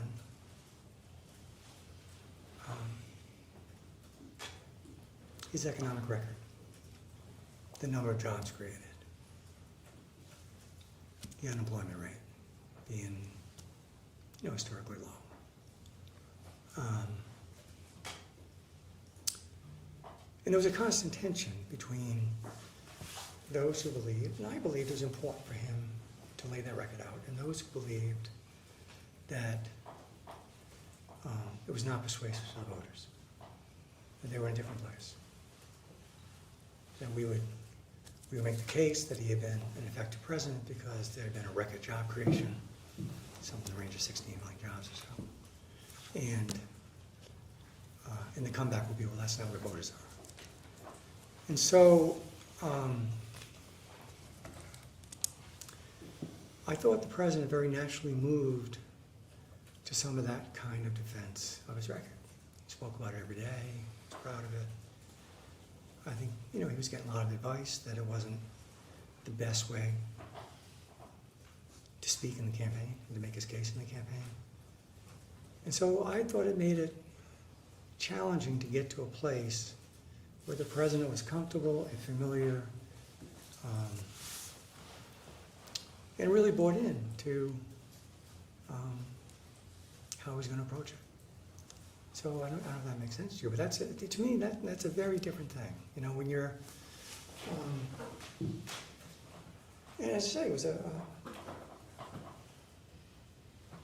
a constant struggle in the campaign. It was a constant tension. I thought that was reflected at debate camp. I thought that was reflected in the back and forth and how the president got to his answers, You know, I believed on occasion it may have been better to have him more naturally answer the questions. You know, given he was proud of his record and he believed it was effective. I thought as a campaign and I thought as a presidency he needed to speak more and more to his record. But obviously the inflation issue was complicated. It's always a difficult issue. How to deal with that, it wasn't simple. And so that's how I saw it.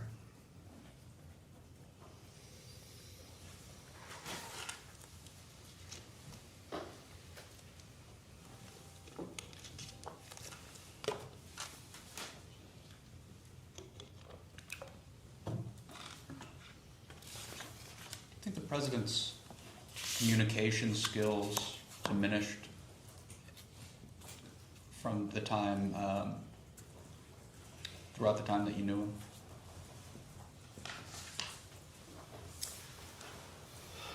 him? Well, over the time I knew him, this is a long period of time. I know. Well, I would answer it this way. I believe his communication skills changed. And in many important ways got better. And what I mean by that is this. In the early 1980s, Joe Biden was seen as as I said, a young new voice in the party, and that's a style of communication.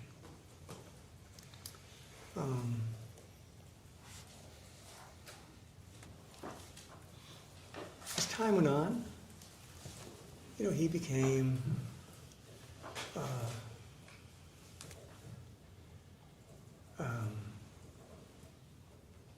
more deeply ingrained in issues and in the work of the Senate. And he developed a different kind of communication skill. Much of it that you would be familiar with if you work on the Hill, where you're very focused on legislation and the work of the committee. He had been a chairman of Judiciary, he had been a chairman of Foreign Relations. And that could be a challenge. For example, you were asked in 2008.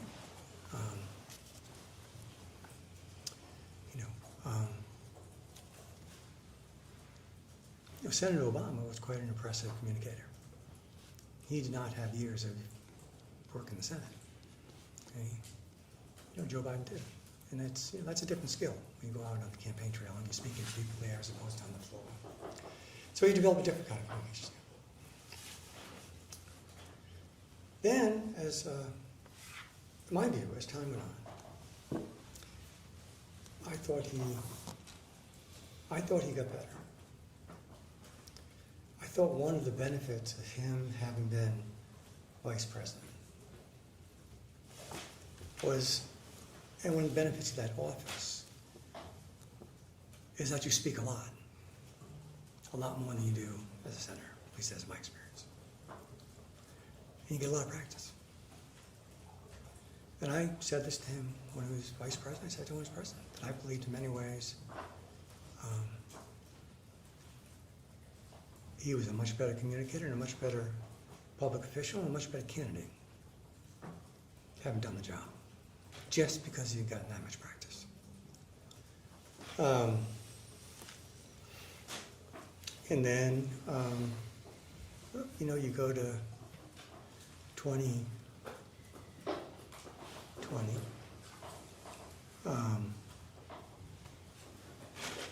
Look, I think he was a very effective communicator. He was elected president of the United States. There were 81 million people who voted for him. Okay, more people voted for Joe Biden in 2020 than any person in history. Okay? To me, that reflects an ability to communicate. And I worked on many of his speeches, and I found them to be the best of his career. And through his presidency, I believe I work again on many of his speeches. I thought they were better than any of the ones they get in 2020. Now,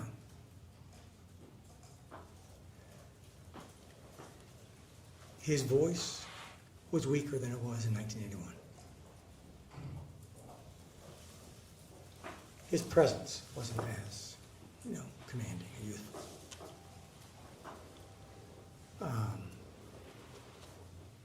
He could stumble more. I mean, over the words, not necessarily. He also stumbled some physically. But when I think about, for example, some of the moments and the speeches he gave as president, I believe, I say that as someone who worked on them, and so I may have a bias. I acknowledge that. But I think people look back. I think if you look back at the written record, I think you look back at the videotape. I think you will see a president who, in my opinion, was a strong communicator. And as I said, I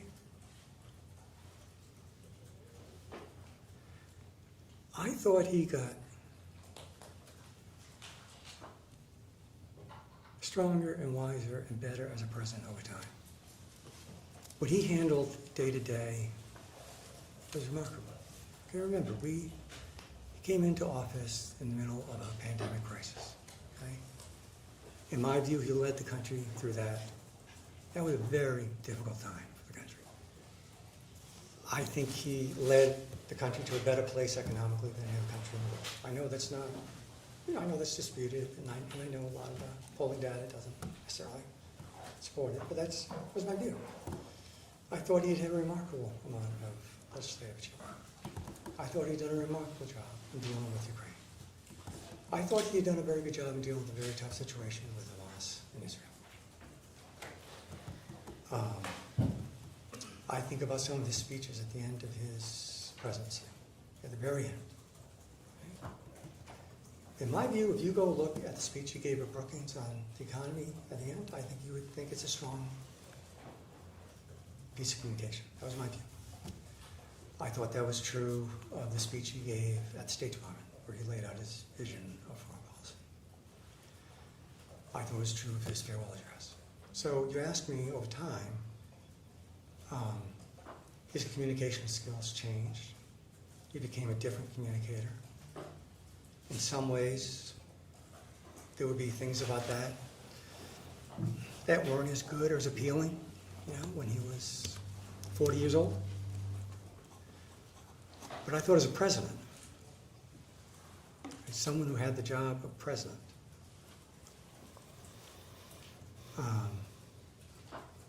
I thought he did a good job communicating, and I actually thought as I said, I thought in many ways, his skills got better. And I had a frustration throughout this whole period of time he was president, where I knew it was very difficult to get past some of the visual things that were causing people concern about the president's age. And I didn't feel like we could get them actually focused on the job he was actually doing and how effective he was at it. I noticed that in describing his communication style, and I think you mentioned you may have a bias towards speeches, of course, because you wrote many of them, but I noticed you mentioned almost, I think, only prepared speeches that President Biden delivered. Mm-hmm. Do you see the sort of more impromptu or less prepared communication from President Biden to be different from his prepared speeches? Well, I'm sorry, unprepared versus prepared. Is that your question? Yes, sir. Well,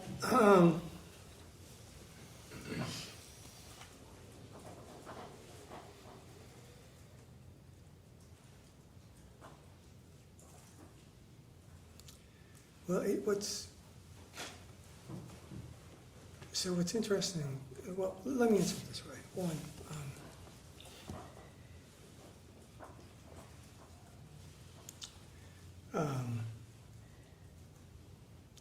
no, I didn't, and here's why. in my view. Again, this is my opinion. One, we always had a challenge with Joe Biden sticking to his prepared remarks. He often gave substantial portions of unscripted remarks inside any given speech. Okay, that was a challenge. I can remember when he was vice president, there was more than a few occasions where I had written a speech, he went up to deliver it, teleprompter never moved, he sat down 30 minutes later, he had given a speech. It was entirely unprompted. And he didn't do that as much as president, but he often would go unscripted. That's one thing. Second thing, to go to a point that actually you, I think, in a way raised earlier, which was, I saw the teleprompter for the president as one, a way to help him to deal with the issues he had to deal with because of his stutter. And it was work for him to do it.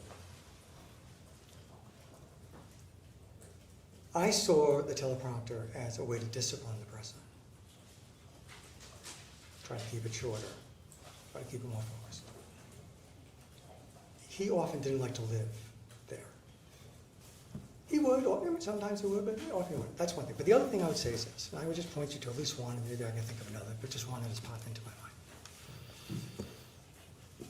In 2023, I believe, I may have the wrong year, in his State of the Union speech. Okay?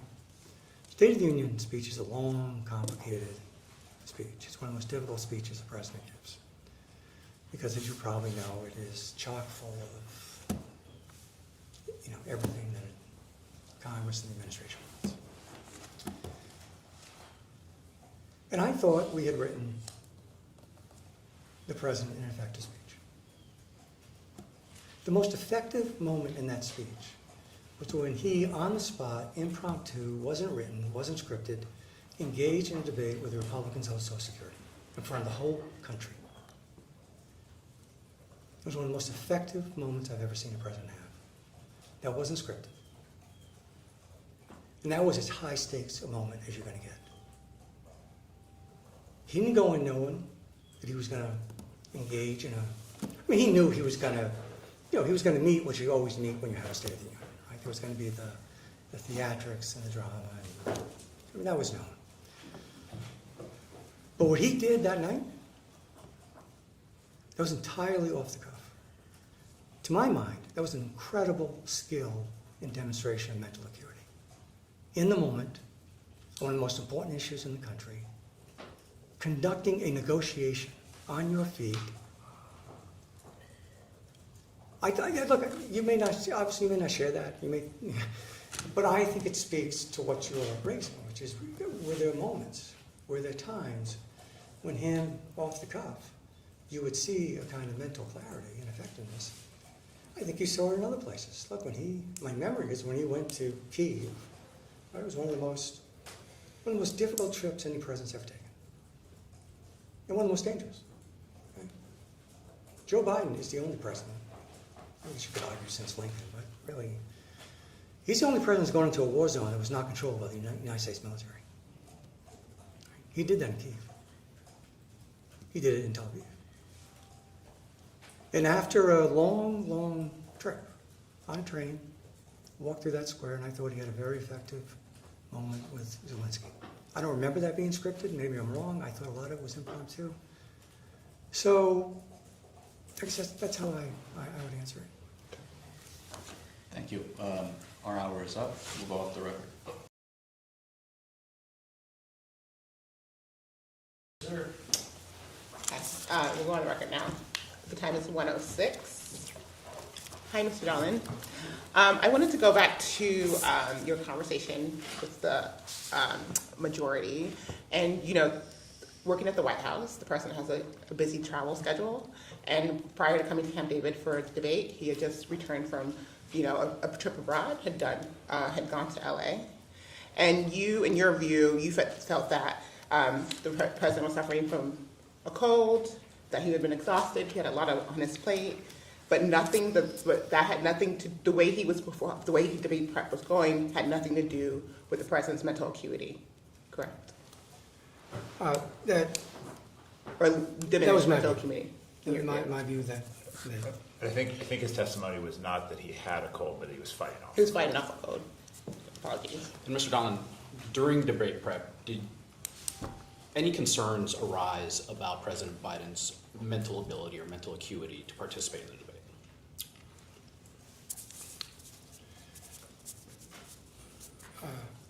well, I would, not to me, you know, what I saw was, I never thought he wasn't going to debate. You know, that never occurred to me, that I believed he was going to do well in the debate. And, you know, there was concern, as there always is in debate prep. There was, say, I had a concern about getting the president to a place where he was really comfortable with the questions and answers. You know, certainly we all, I had concerns about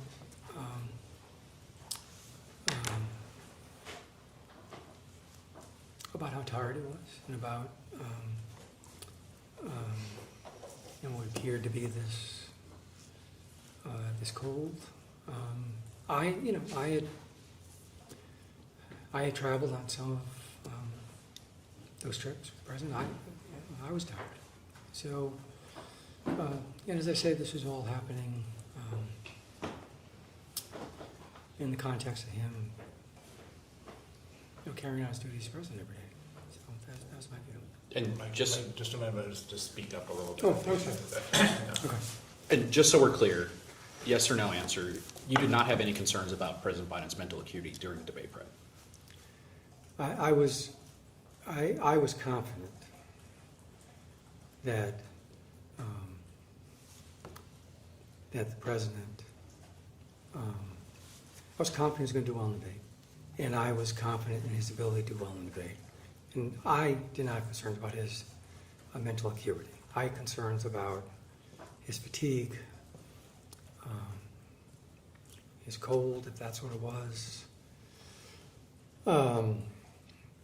So is the answer to that question no? From my perspective. Thank you. Yeah, and going back to your concerns, and you were concerned that the president was too focused on specific details on substantive issues and should be more focused on style. Is that correct? That adds to your concern? Well, I certainly thought we were spending an extraordinary amount of time on the substance and specifics of the Q&A, and so that was a concern I had.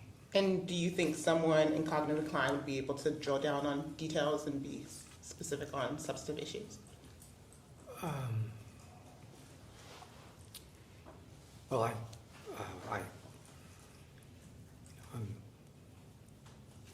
I'm not an expert on cognitive decline, and what I saw, my recollection is that it was a president who was working through a lot of material, really trying to pare it down, not entirely comfortable with the answers, and that he was continuing to work at it, and that's where we're spending our time. Would it be fair to say that he understood the substantive details, the specific details about the information? Well, I believed he did. Yes, I think, as I said before, he,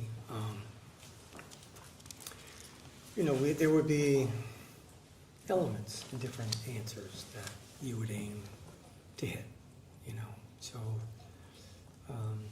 so in a question about the economy, there would be a balance of how much would be about his record, how much would be about inflation, how much would be about what he had done, how much would be about any forward-looking proposals, how best to you know, you take something, for example, any foreign policy question with Joe Biden, and you know, he has a very deep understanding of foreign policy. He was deeply engaged in Ukraine. You know, getting that to a 60-second answer that's complicated. And, you know, you've also said you've worked with Joe Biden for a very long time, and that over time, his communication style changed. But it didn't change because he got worse. Because he got better. He was more experienced. His judgment was wiser. Would you say, did you feel that it was due to a decline in mental acuity or a diminished mental capacity?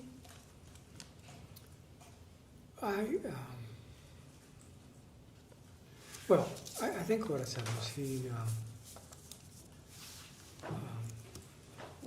know, that he had different strengths as a communicator at different points in his career.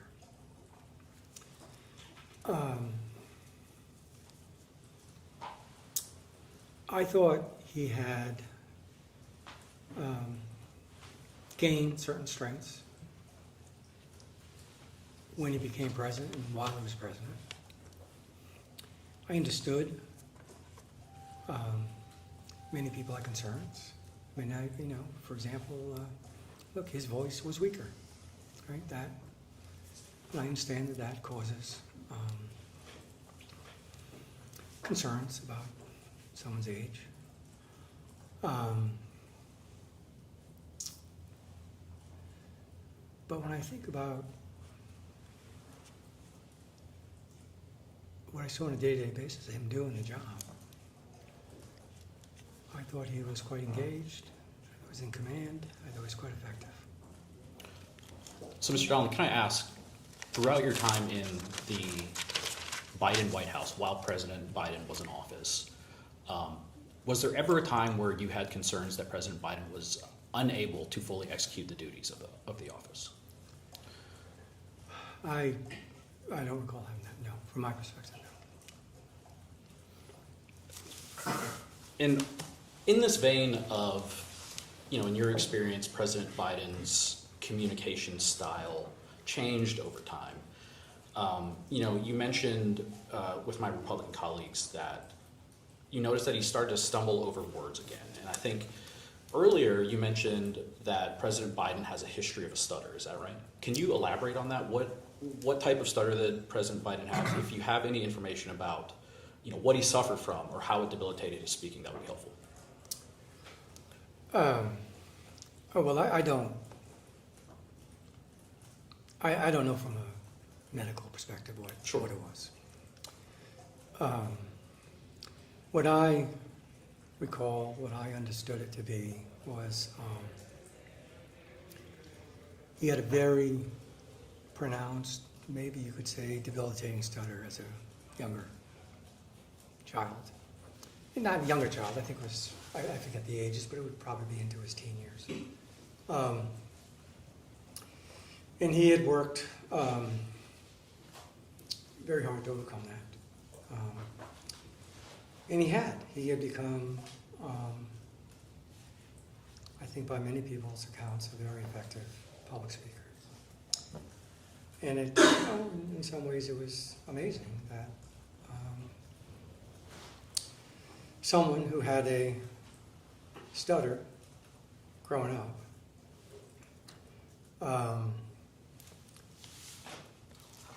you know, could stand on the steps of the Capitol and give an inaugural address. What I can say about his stutter, and again, I'm not an expert, of course, in it. And I think the president is quite proud that he believes, you know, he's beaten it. But I think he would say, and I've heard him say, and others have said that, you know,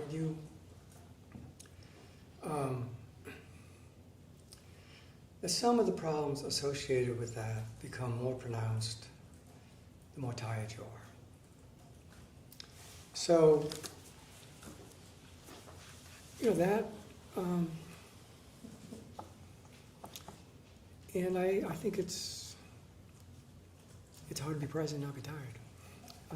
And he, so I think we would see moments of it coming out when he was especially tired. And that would be true whether it was in scripted remarks, unscripted remarks, interviews. It's just the nature of what he was dealing with. That's my first. We'll go first. We'll go first. Okay, sorry. Okay, we'll go on the record. Mr. Donilon, what steps would you and other senior advisors around President Biden take if President Biden was particularly tired? How would you handle that? And Jake, just could we focus it on what he would do? I don't want to. I mean, you can't speak for the senior advisors. I don't think. Sure, I'm happy to focus on that, but I am interested to know what you would observe others doing as well. If he was tired. I believe you were just discussing that with the minority.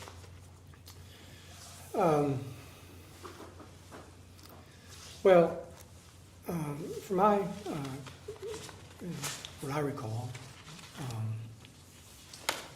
is I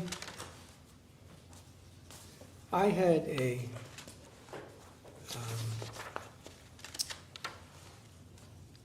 particular focus on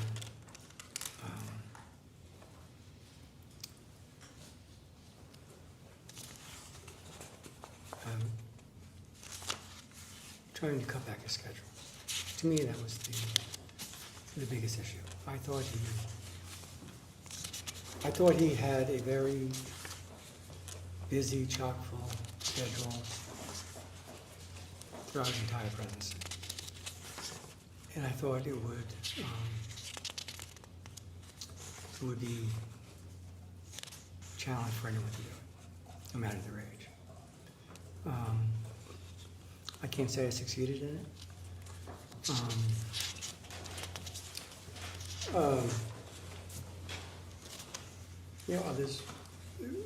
Others, may have focused on other things, but to me, that was the primary thing I would think about, which was how much we were asking to do, and some of that is the president. He is inclined to keep a heavy schedule. But that was my view. My view was that the best approach for us would be to have lightened his schedule load.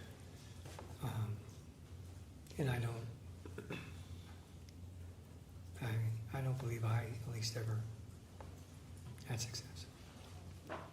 And when you say lighten his schedule load, do you mean fewer events in the day? Maybe you can expand on what you mean. Yeah. Well, what I meant was, sometimes it would be fewer events a day, but sometimes it would be, for example,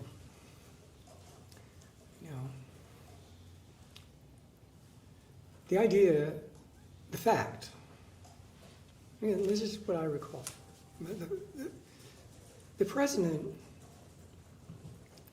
flew from Italy to Los Angeles. And I don't think there was a day in between. I think he's starting the day elsewhere in the world, discussing, with world leaders. And he's finishing this day on a stage, fundraising. I think that's a lot to ask, and I don't think we should have done it. That's what I mean. And I was a problem. For example, when the president went to France, he spoke on D-Day, on the 6th. I very much wanted him also to speak at Pointe du Hoc the next day. That was a lot to ask. Those are two big, tough speeches in the middle of a lot of travel. And it might have been better if he hadn't. Now, I thought he delivered both of them very effectively. But really, I just think about, like, you think about that idea of, you wake up in the morning speaking to the leaders of Italy, or I don't know if Zelensky was there or who else was there. And then, I don't know how many hours later, you're on stage. So that's what I mean by that I just thought it was a very, and I thought that was common. I thought we frequently put him in that position. And besides, traveling around the world, when you were back in DC and working in the White House, did you make attempts to lighten his load in other ways, just working out of the Oval Office, working out of the West Wing? Well, I did not. First of all, I should say, I didn't control the president's schedule. Sure. I could make suggestions, for example, if I thought he should give a speech. But I didn't, from my perspective, and I recall, I don't think I mean, I would be asked. We would have weekly schedule meetings and that sort of thing, but I would not have much of a role in what his schedule was. Sure, understood. But did you ever, in your 4 years of working in the White House, did you ever, have a conversation with anybody, and say something along the lines of, we got to give them a break. I mean, we gotta let them rest. We gotta, anything like that. Well,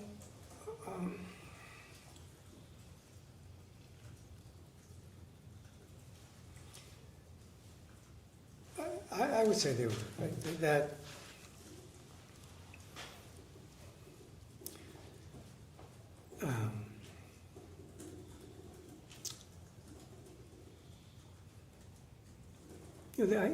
There were a number of those conversations. One that I remember, a specific one I do recall, was when Jeff Zients was named chief of staff. He met with I believe he met with each of the members of the senior staff. He met with me, at least. So I certainly did that with everyone. I'm sorry, what was the ending? I assume he did that with everyone, because he met with me. I believe he was coming in as chief of staff and was getting ready to lead the operation. And he asked me what I believed was the most important thing to do. And I said, I thought the most important thing to do was to get better control of the president's schedule. And I thought it was a lot. That it was a lot, meaning the president had too much on his plate. Meaning I thought we were asking him to do something that was, if not humanly impossible, something very difficult for anyone to do, no matter how old. And it was a constant struggle between things that we felt we had to do, things we should do, things he wanted to do. And so you asked me how I thought about how to deal with the president being tired. That's what I thought. Understood. Thank you. I'm going to step back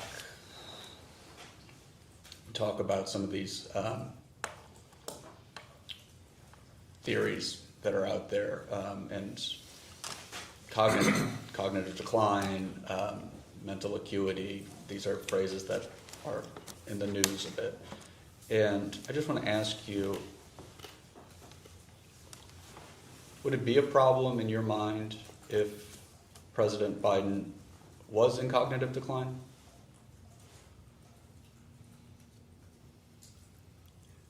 Well, you're asking me a hypothetical I didn't believe. I didn't believe it was in cognitive decline. I want to actually ask your thoughts on an article that I read this morning. I'll pass it out and give you as much time as you need to read it.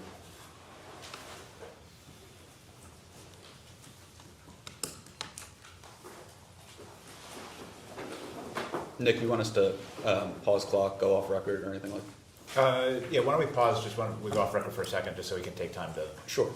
And Jake, is this an exhibit? Yes, before we go off the record, I will mark this as Exhibit 3.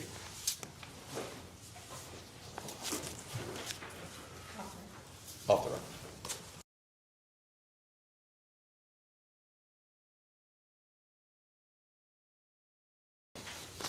Okay, we'll go back on the record. This is an article entitled, "What Kamala Harris's Decision Not to Run for Governor Means for 2028. It's from the New York Times, dated July 30th, 2025. I'm going to read from the second page, the last paragraph, actually. Ms. Harris, perhaps more than any other Democrat, would have to reckon with her support for Mr. Biden as his acuity deteriorated before the American public. She did not allow any daylight between herself and Mr. Biden while he was still running for re-election. Then, when she became the party's nominee, she said in an interview on The View that there was nothing she could think of that she would have done differently from him. Did I read that accurately, sir? Yes. What struck me is, when I read this isn't an opinion piece. This is just the New York Times news reporting on a current event. And it says, again, Mr. Biden's acuity deteriorated before the American public. Do you disagree with this reporting? That President Biden's acuity deteriorated in front of the American public?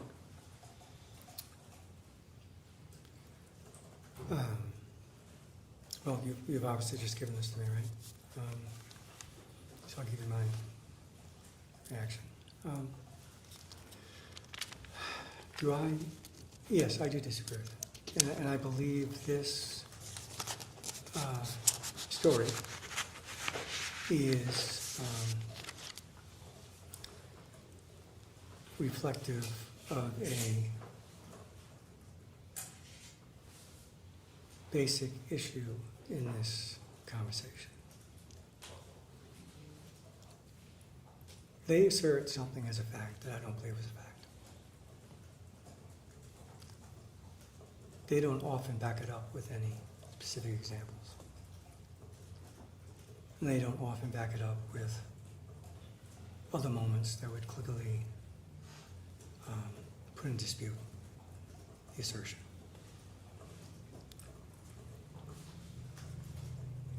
I think this conversation is very loose and ill-defined. As I've said,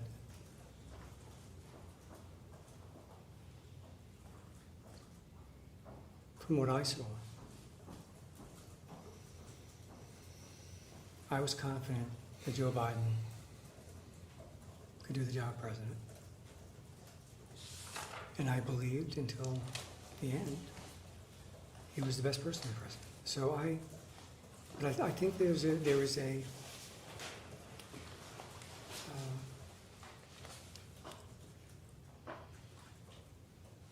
a narrative here that is built on, I think, as I say, kind of a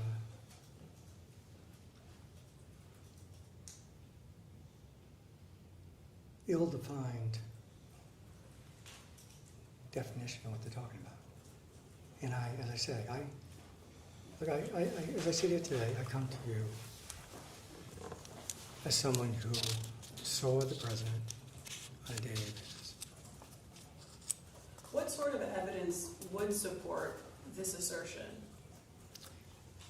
Well, say I don't know because I don't share it. Well, no cognitive exam was conducted of President Biden, so I guess the American people only have their own eyes to rely on, right? Hmm.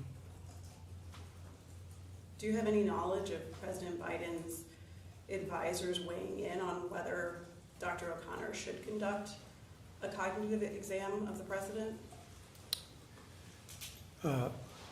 What I recall is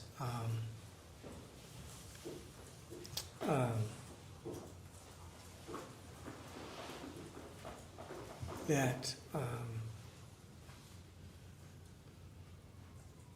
at least from my perspective,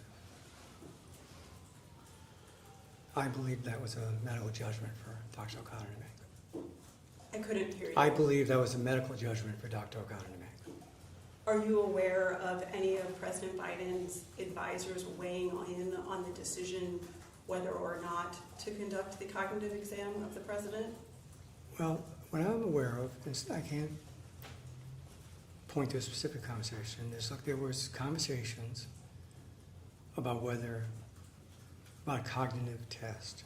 There were a number of press inquiries about whether the president would take a cognitive exam.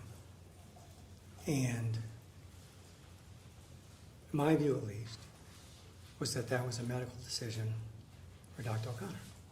Who was a part of those conversations? I can't name specific people other than it would have been, I think, the members of the senior staff. What was your opinion about whether an exam should be conducted? My opinion was this was a decision for Dr. O'Connor. Did any political advisors recommend having a cognitive exam? That I can't say. I don't know. I don't want to speak for someone else. Again, I come back to something I said a few minutes ago, which is, look, I think this is a very complicated issue. I think this term gets used. I often don't know why. And to my mind, an issue of acuity and cognitive decline is a medical issue for an expert to decide. Do you know if any political advisors expressed an opinion as to whether President Biden should or should not have a cognitive exam conducted?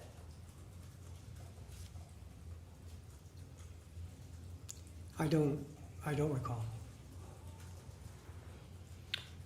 But you do recall that there were discussions among the members of the senior staff, is that correct? What I remember is that we were frequently receiving questions from the press about whether the president would take a cognitive exam. And there would be discussions about that, how to respond to that in the press.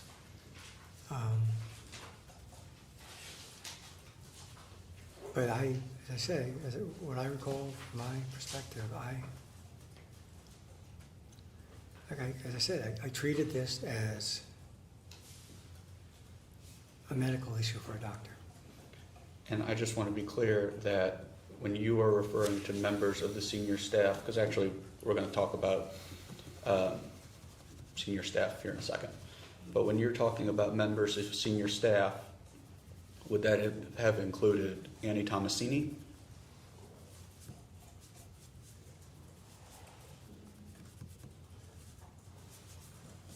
I can't recall specifically. Okay. And do you recall if that would have included Anthony Bernal? No, I can't recall. Would that have included Steve Ricchetti?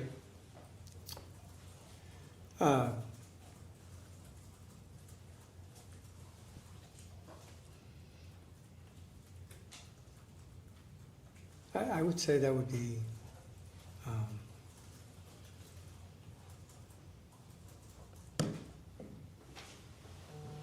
again, I can't recall. Okay. One more. Would that have included Dr. Biden?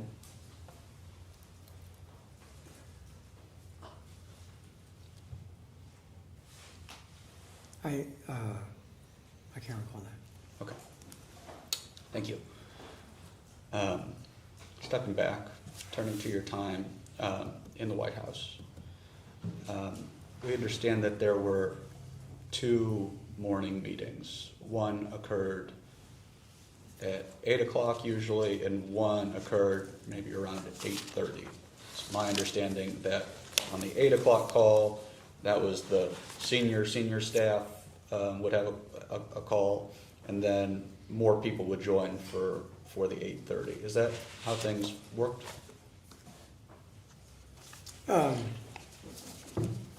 My memory is that at 8:15, there would be a smaller senior staff meeting, and at 8:40, there would be a bigger staff meeting. Okay. Who would be at the 8:15 meeting usually?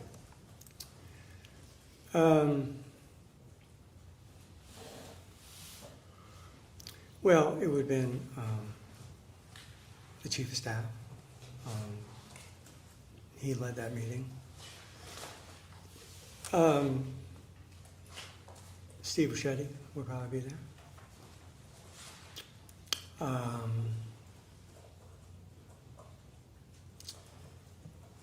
Jake Sullivan might be there, depending on whether foreign policy was an issue at the moment.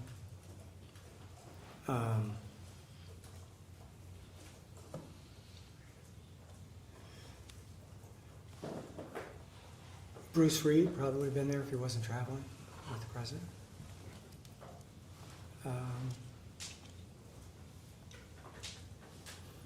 Some press communications people would probably be there. Press secretary, communications director.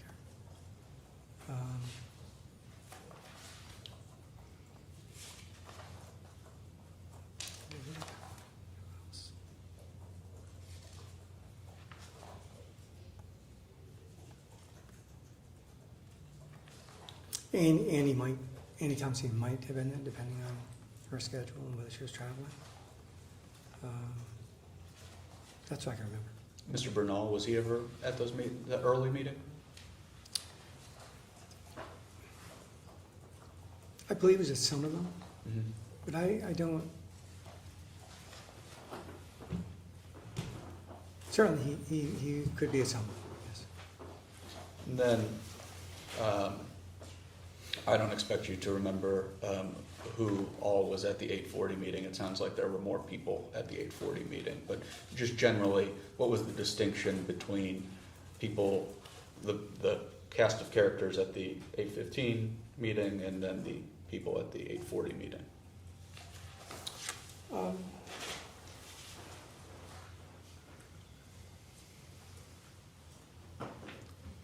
Well, I don't know because I didn't set the manifest. My sense was that the 8:15 call was the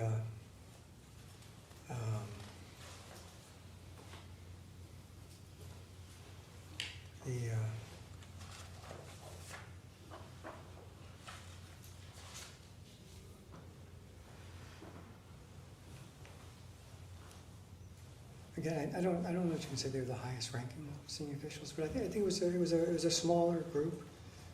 Many of them had offices right in that area, and then the 8:40 meeting would be expanded to include, in particular, a lot of people who had responsibility for like departments and issues.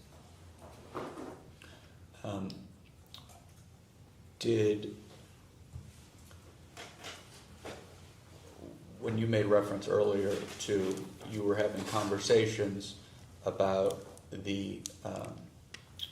about fielding questions about a cognitive exam from the press, would you discuss that at the 8:15 meeting? Is that where you'd be discussing that with the members of the senior staff?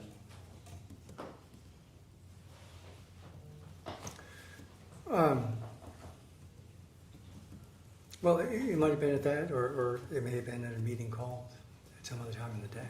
Okay. To deal with an inquiry on it. It probably wouldn't be at the 8:40 meeting though with a larger group of people, is that right? That I don't know. I can't say with confidence it wasn't talked about there, but which I don't know. Okay. Have you ever heard the term Politburo to refer to a group that included yourself, Mr. Reed, and Mr. Richetti? I never heard of it until I read it in a book. That book would be Original Sin by Mr. Tapper and Mr. Thompson. Is that the book you're referring to? Yes. But before then, you had never heard that term used. I don't recall ever hearing that. Did you ever hear the term poobahs meant to refer to you or other group of people? I don't recall that either. Did you ever hear the phrase gray hairs to describe yourself and any other people? I don't recall that. And that's fine. But was there ever a shorthand in your time in the White House to refer to you, Mr. Richetti, and Mr. Reed? I have no recollection of any shorthand for the three of us, no. Would you consider the three of you the closest advisors to President Biden?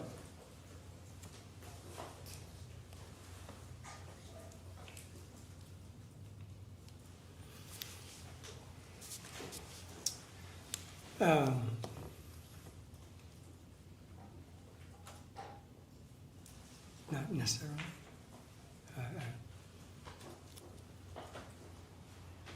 Chief of Staff was a very close advisor to the President.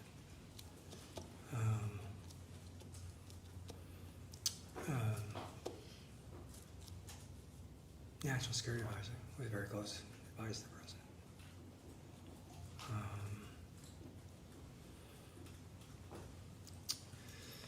President.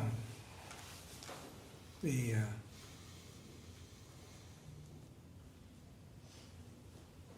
people like communications, they would be close. So I don't, and I thought he saw, for example, the people who led the National Economic Council, very close to us. He spoke to them a lot, relied on them a lot, whether it was Brian Deese or later Leo Brandon. I'm sorry. Brian Deese or Leo Brandon.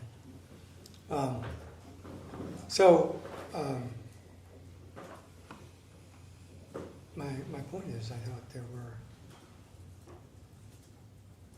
were many more close advisors to the President, just three of us. Okay. I'm sorry for a brief interjection here, but just a question. Your opening statement, which we marked as, I believe, Exhibit 2 earlier, did you all share that with anyone besides us? We have, communications folks that we work with who we've shared it with, so that they could, if they had a question about it, we've said that they were, that they could share it. But that's the only people we've shared it with. Okay. We were just aware that members of the media have it, so did your communication staff potentially provide it? I don't know if they did, but we'd given a copy of that before we came into the interview. Okay. And based on recent reporting, President Biden is receiving briefings regarding this investigation. Did he review your opening statement? He did not. Did you discuss it with him? I did not. Did you discuss your appearance here with President Biden? I made him aware that I had received a letter from the chairman and that my inclination was to go and do the interview. That's the only thing I told him. So you did not discuss the substance of the interview? I did not discuss any substance of the interview with the President. Did you discuss the possibility of raising privileges during your testimony? I did not. I want to just get into the process of how decisions were made in the White House. It's been a learning experience for me throughout this process. It's my understanding that a decision book full of decision memos would be compiled by the staff secretary and then transmitted to Ms. Tomasini or somebody working under Ms. Tomasini while she was head of Oval Operations. Is that your understanding?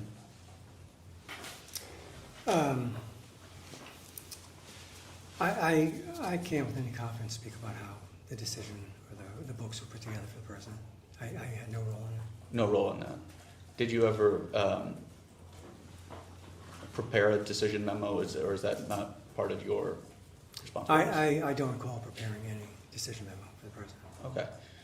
And recognizing that it's not your role, just trying to understand what you've seen, have you ever seen President Biden with the decision book?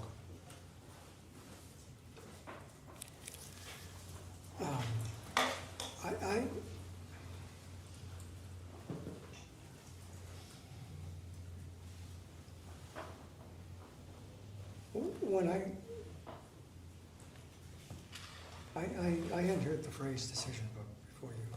I don't think I've heard it. I mean, what I've seen, what I saw is sometimes the president would be presented a decision memo. Maybe there was a decision book, but I always thought of it as a memo he would be given, it'd be in a folder, and that's how it was carried out. And who would give President Biden that decision memo in the folder?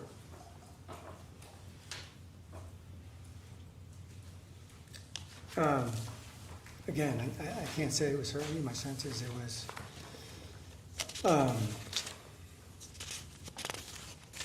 whoever had responsibility for that issue. Whoever had responsibility for that For example, issue. I know Jake Sullivan would come in with decision memos for foreign policy. I didn't feel that they would go off and do that. Bruce Reed would sometimes have decision memos that he would give them. I assume that's how it worked. And understanding still that this is not your area of expertise, it's my understanding that there would basically be a card attached to that memo where the president could check yes or no, or need more information. Is that your understanding, or is it different?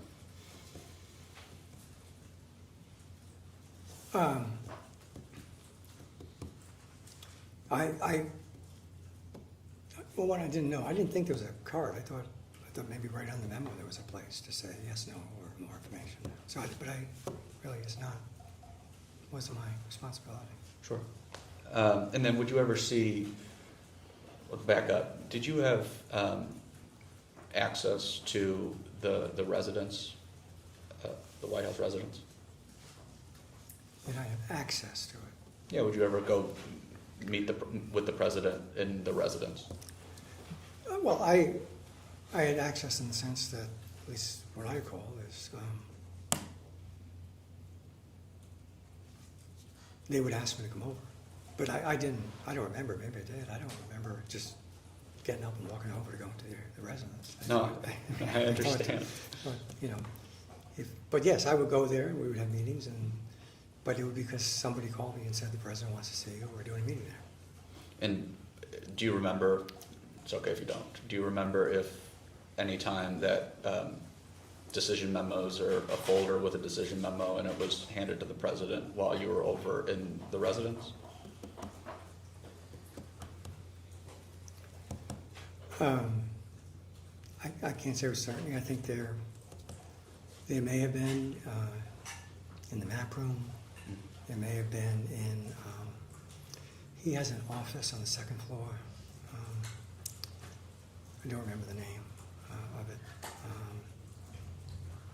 Those are the places that we would meet usually, so they may have come in there. But your recollection is that these memos would just be kind of at the president's convenience, given to him. When you could catch the president, they would be handed to him, and maybe he would sign off then, or maybe he would take it. Is that your understanding of how it went? I, I can break So it it's down. a lot of, it's a lot of. I can- things. I can You break it just ask him what he, what he knows or doesn't know. I'm just trying to understand what you've already told me, actually, which is, I believe you were saying that with these decision memos, the people responsible for the decision would just hand them to the president when they could catch the president. Is that right? no, that's not what I'm saying. Okay. What I'm saying, and I didn't see it as a matter at the president's convenience. What I saw was, my sense of it was there would have been a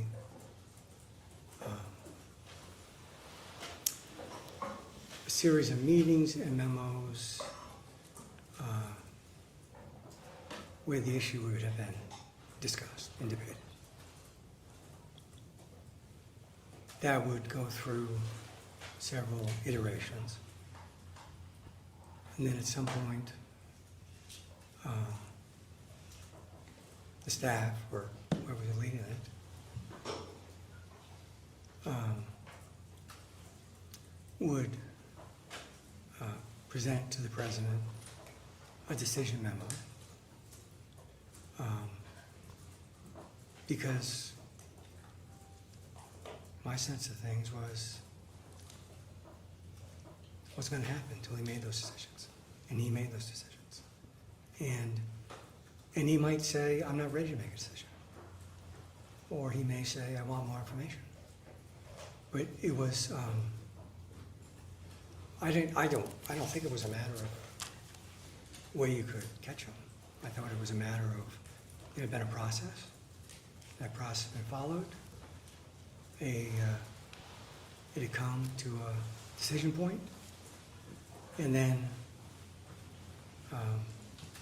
that had to be presented to the president in order for there to be a decision, because he had to make it. Understood. Did you have any conversations regarding the clemency or pardons of anyone during your time in the White House?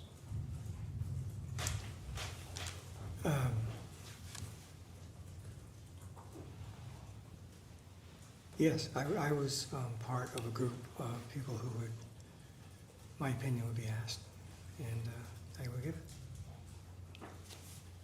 And just so I understand your role, was that for every pardon or just some pardons? What I recall is, I don't think it was for every pardon. There was a process. It was led by the White House Counsel's Office. They may or may not have included me in the discussion about it. Then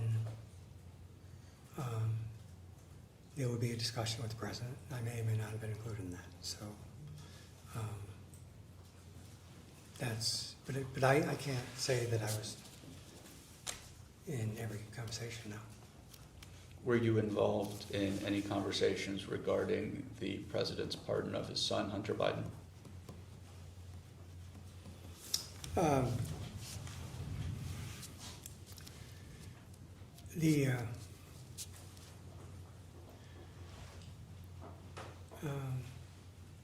The president made the decision to pardon Hunter, and he did that, to my memory, without speaking to me. And I think my memory is he had made that decision, and he made that clear to the staff that was his decision. Do you recall when he made that decision, recognizing that you can't read the president's mind, but do you remember when you became aware that the president was going to do that? Well, I became aware of it after he'd done it. And my memory is he did it, I think, over Thanksgiving, I believe, around that time. I believe that's right. And he made the decision, and that's when I became aware of it. Did you participate in any conversations regarding the pardons of any other members of President Biden's family? Are again, I recall this now. I did not, again, he made that decision. My memory is, or my recall is, that was very late. I think it might have been on the last day or two that he was president. And I had no advanced knowledge I was going to do it. And did you have any conversations with anyone about the pardons of Dr. Fauci, General Milley, and I'll break it up, or members and staff of the January 6th committee? I'm sorry, can you repeat it? Sure, I'll go one by one. Did you have any discussions about the pardon that was issued for Dr. Fauci?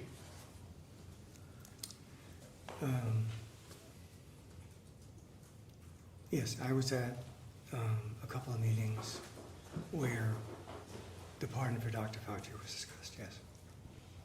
And who else was at that meeting?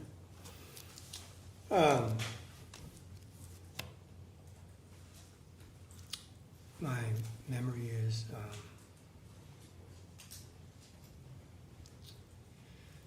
the White House counsel at Cisco,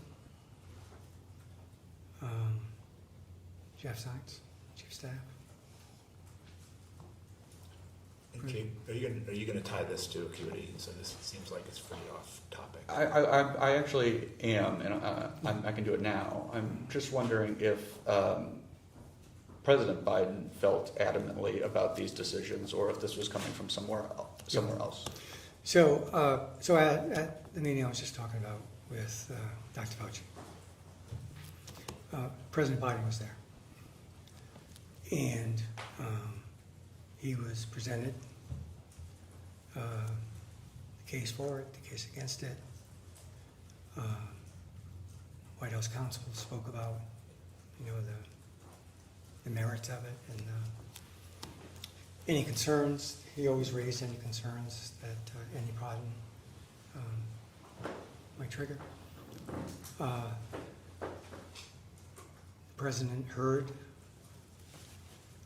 the case, and the president made the decision to pardon.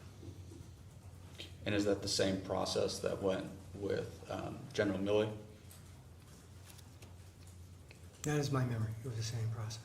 And is that the same process that occurred for members and staff of the January 6th committee? I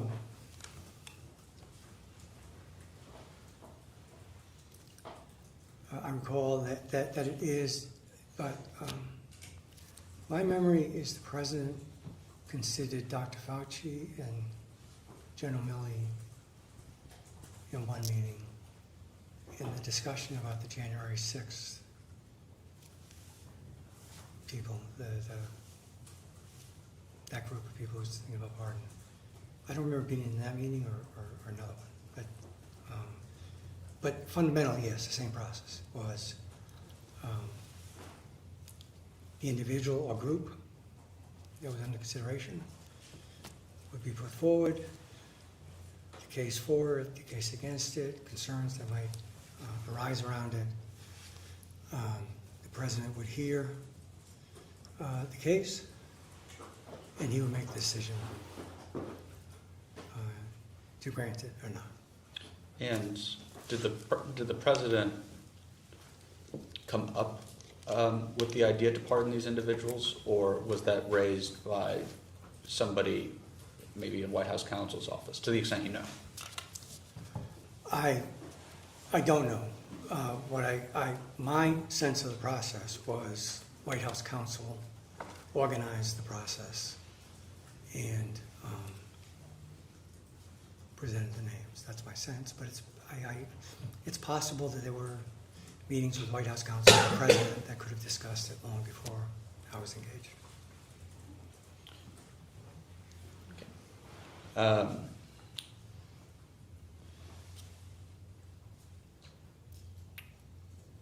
Do you know anything about the use of auto pens to sign documents or executive orders or pardons, anything? I don't recall having any knowledge of the auto pen. Did you know an auto pen was in use for some documents? I didn't know what the auto pen was being used for. I mean, over the years, you would hear how it had been used for, you know, constituents response and that sort of thing, but I don't remember any conversation about the auto pen.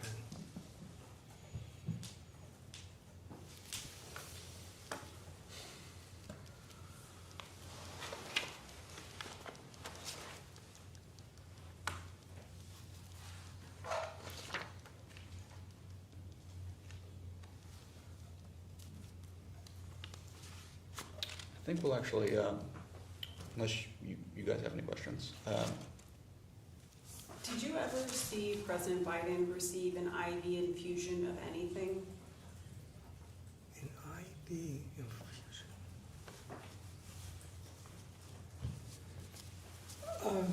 Well, I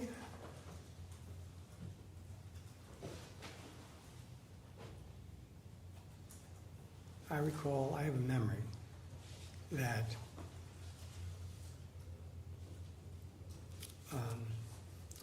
so I was with the president when he came down with COVID for the second time. We were at a restaurant in maybe Las Vegas, I'm not sure.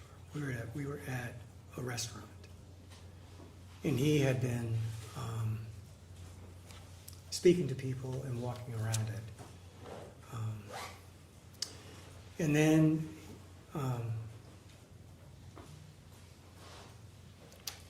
COVID came on him, and we moved him to a back room with his doctor and his nurse, and I was there.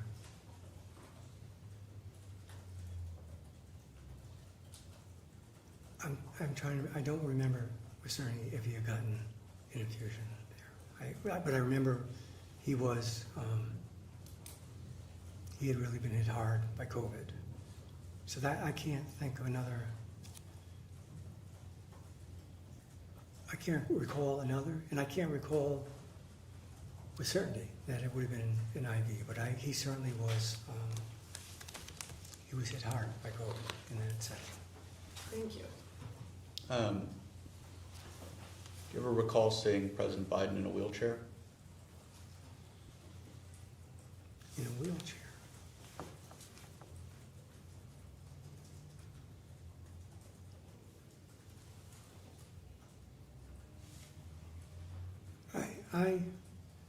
I don't recall seeing President Biden in a wheelchair. What I recall, quite ironically, is he saw me in a wheelchair. And that was not, I didn't think that was great. But I don't have a memory of seeing him in a wheelchair. I don't know when that would be. I don't know. Do you recall any conversations about the possible need for President Biden to have a wheelchair at some point during his term? I don't recall any of those conversations. None with Dr. O'Connor or any of his staff? I don't recall that conversation, no.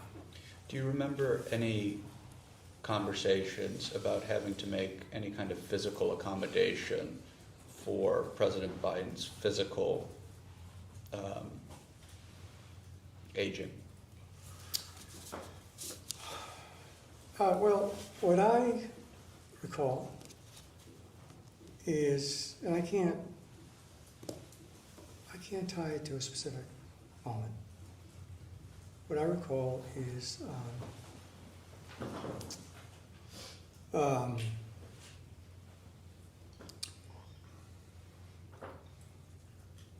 president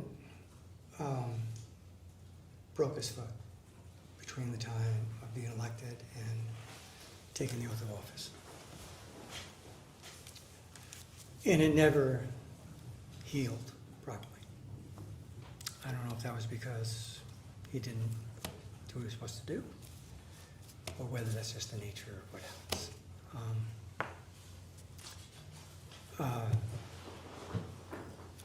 It had a profound impact on the president and the presidency, because previous to that, no one noticed any issue with Joe Biden's gait or his walk. I don't remember any of that coming up in the 2020 campaign. And after that, it was I think it was a big part of the perception of the president's age. I say that because I know at some point, I don't remember why, at some point there was a decision made that he would use the shorter steps to go into Air Force One. Then there's one that's quite steep, and there's one that's less so. And I think that's why it was made, because he was less steady on his feet. That's the one I recall. That was a question specifically about physical accommodations, but in terms of other types of accommodations, I know you talked a little bit about teleprompter use earlier in your testimony, but was there a change in the amount of teleprompter use over the course of the Biden administration for President Biden? For instance, during cabinet meetings? I don't recall a teleprompter being used during cabinet meetings. Did you attend every cabinet meeting? I don't know if I attended everyone. I attended some, maybe several. My memory was he had a book in front of him, and that I don't remember it being a teleprompter though. And did that book, to your knowledge, contain sort of prearranged questions and answers between him and between the president and the cabinet members? My memory is yes. It was a very, it was, the text was written, for the meeting. Do you ever recall a teleprompter being used at a fundraising event?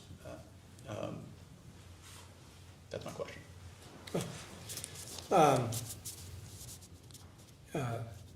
Yes, I do. Even rather small fundraising events, maybe 30 or 40 people, was a teleprompter used? I don't remember if there was a cutoff. I think sometimes it would depend on the size of the room and how intrusive that would be if it was a very small gathering and it was bigger. But I do remember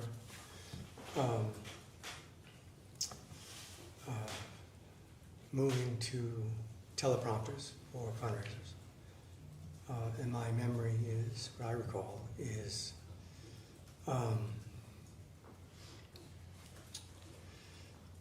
one, we did it because, again, it was I think what at least I saw it as was a discipline. One of the things that is not uncommon for political candidates is to say things at fundraisers that are particularly problematic. So I thought it was a good discipline for him to do that. And the second reason was, again, it had the nature, it had to do with the nature of the different demands of the job. And so I would think it would be hard to go from a national security meeting about Ukraine to then go into a fundraiser in Potomac, Maryland. And so I think you would use it to help to get his mind reset on this is a political event. That's my memory of it. And you made reference to problematic statements that a teleprompter can help avoid. What kind of problematic statements would you be concerned about from President Biden specifically? Well, I can't remember with specificity, but I can say that over the years, the president would say some things that would generate a lot of attention. I mean, for example, one that I remember is actually, I think it was in the 2008 campaign. I believe he was on the West Coast, had a fundraiser. And he made a comment that Barack Obama was going to be tested because he was so young. And it caused a firestorm. Because there were a lot of concerns about whether or not Barack Obama at that time had the experience to be president. So it stepped into a controversy that no one saw coming.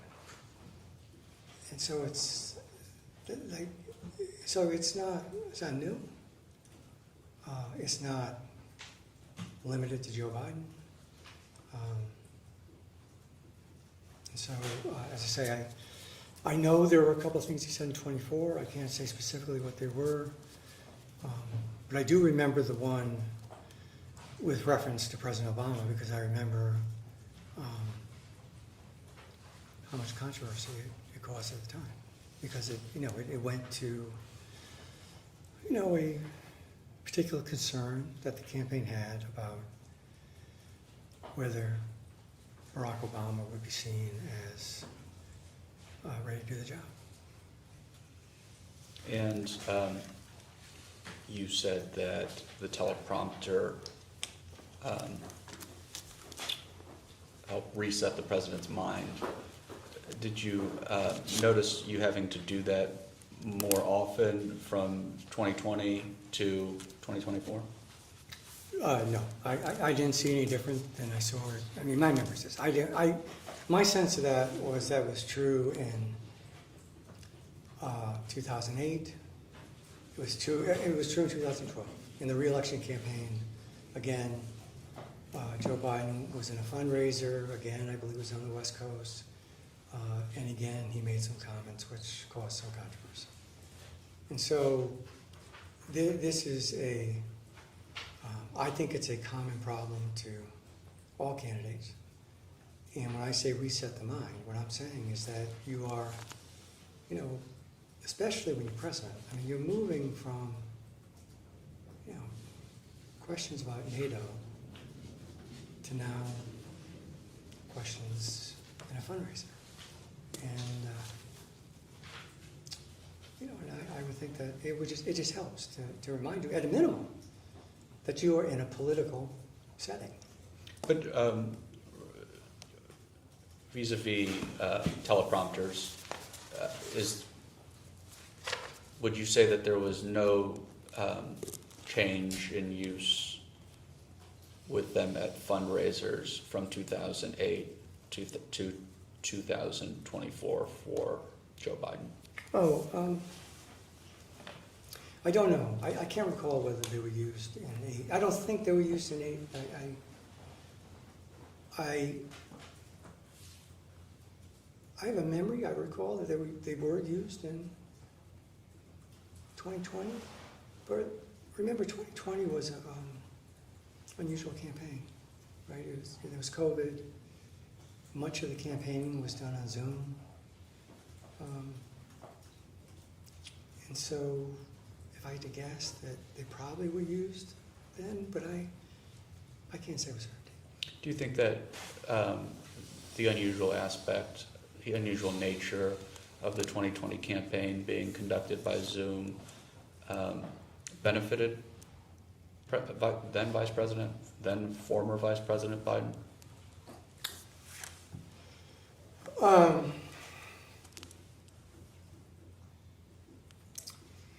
Well, again, from my perspective, I thought it benefited him and I thought it hurt him. And what I mean by that is this.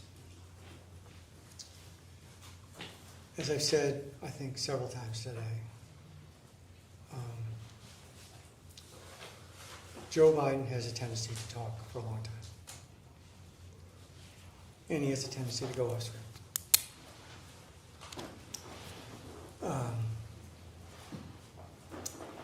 So I think it's surprising, if, I believe this to be a fact, I've never fully checked it. It is surprising to me that his acceptance speech at the Democratic National Convention was the shortest acceptance speech ever. And the reason for that was because he did it alone, in a studio, into a camera. He didn't do it in front of 20,000 people in an arena. So I find that, and I think that was helpful. I thought it provided a real discipline and focus. So I think that helped. But I think it hurt for this reason. As you mentioned earlier in this interview, you asked me questions about whether Joe Biden was energized by meeting people. I think one of his greatest strengths as a political candidate is the personal interaction he has with people.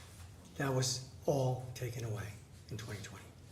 So in some ways, the single greatest strength that Joe Biden has in politics was denied to him in 2020 because he couldn't be with people.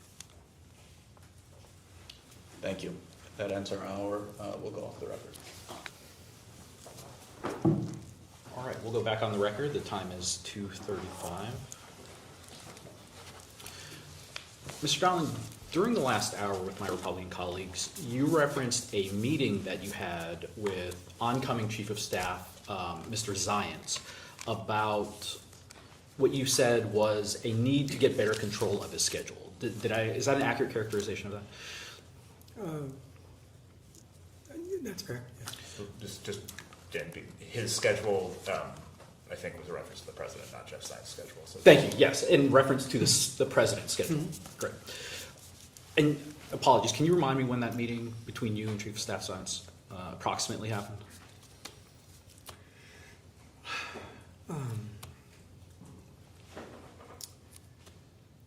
I can't recall when. The time frame I have in memory was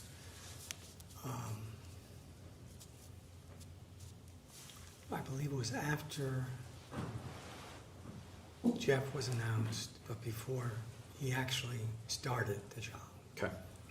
I have a memory of him coming to my office and him saying something like, what do you think is the most important thing for me to do? And how did you respond to that? Well, as I recall, I responded along the lines I just said, which is that I said, Jeff, I think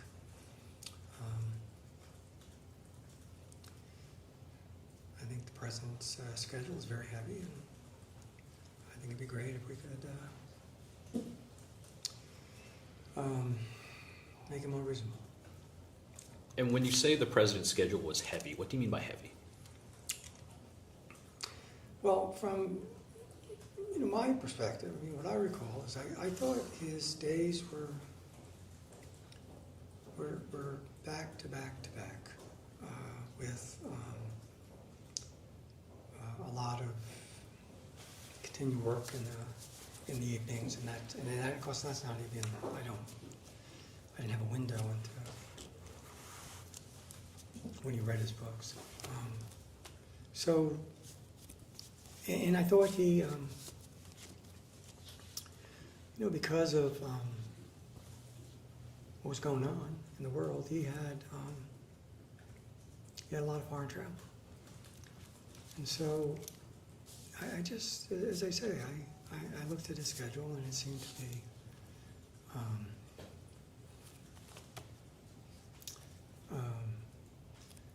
I thought it'd be demanding for anybody. Thank you. So, Mr. Allen, just a few questions for the record. To your knowledge, are you aware of any instance where an executive order issued during the Biden presidency was signed without President Biden's knowledge or authorization?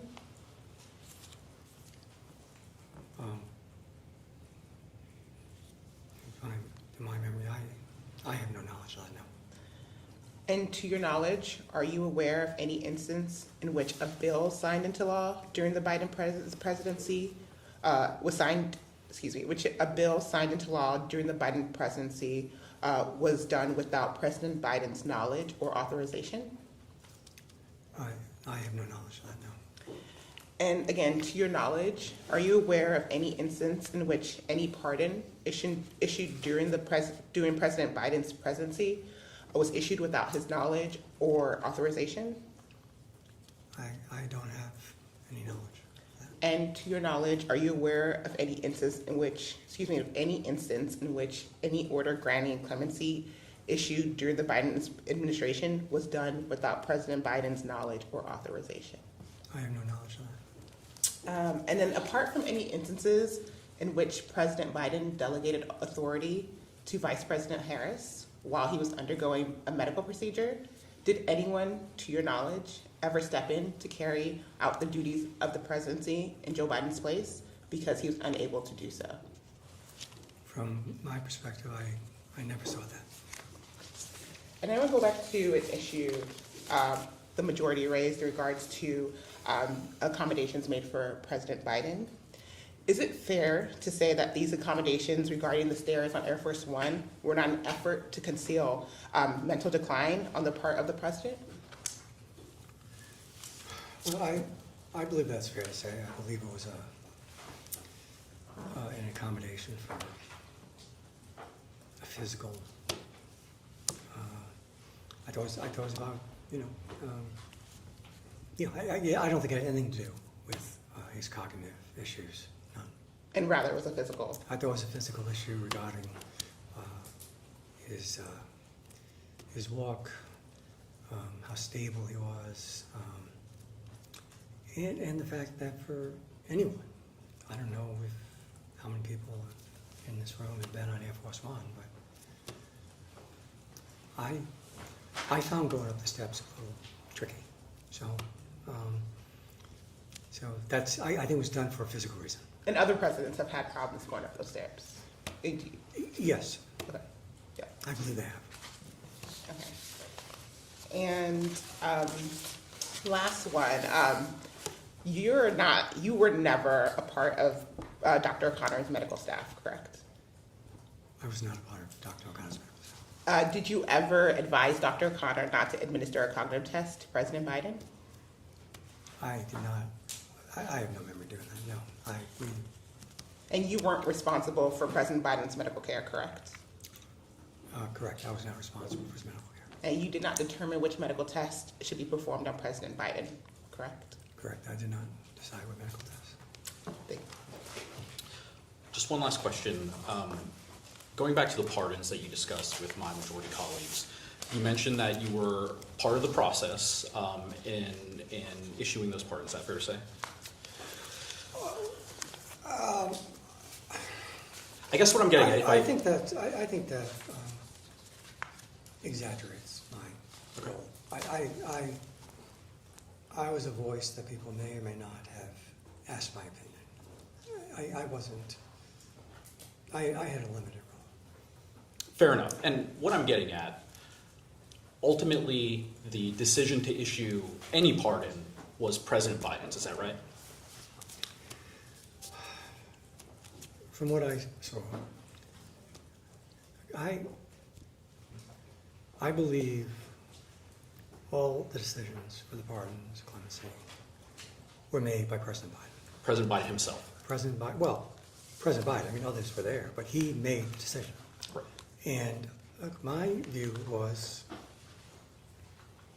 for all 4 years,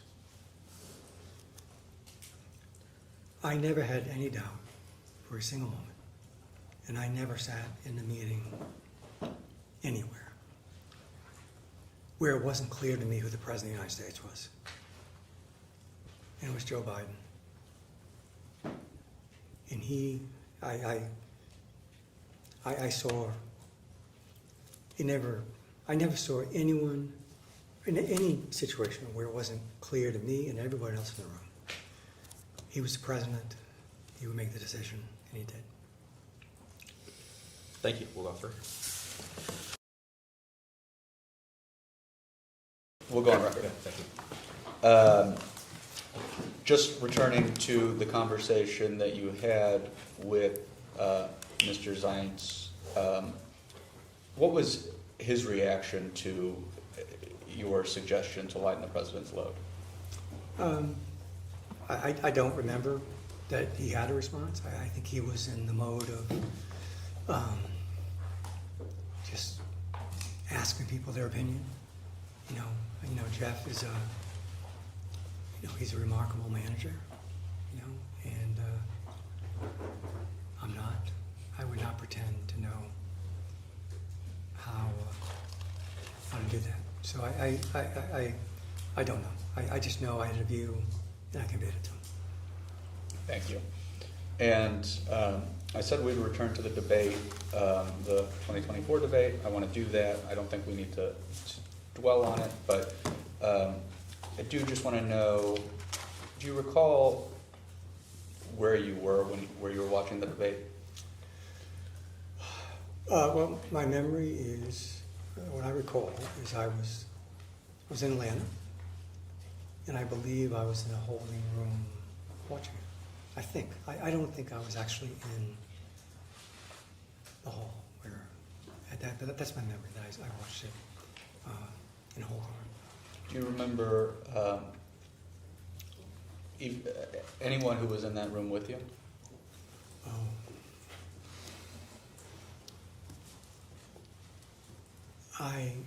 I don't remember. I don't remember. I think Ron traveled to Atlanta. I don't know if he was in the room.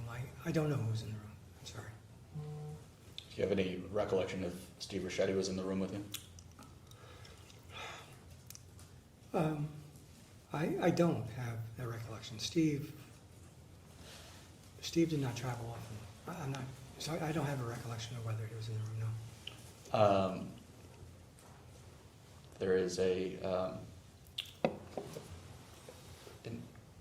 anecdote that Mr. Klain confirmed. He couldn't remember exactly where at the point where President Biden said something along the lines of we finally beat Medicare, Mr. Klain stood up and said, "We're effed."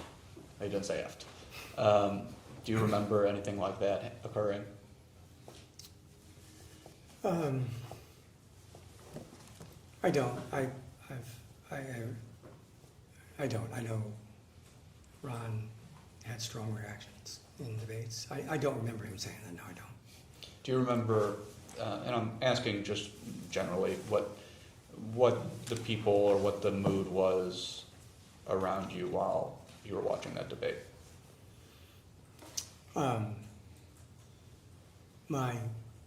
My memory of the mood in the room, is that? Yes, sir. People were concerned. The moment that you're referencing was the worst moment in the debate. And it had, in my view, a big impact, an outsized impact on the perceptions of the debate. And so, as I watched the debate, and I've watched it since, I thought that answer was a problem.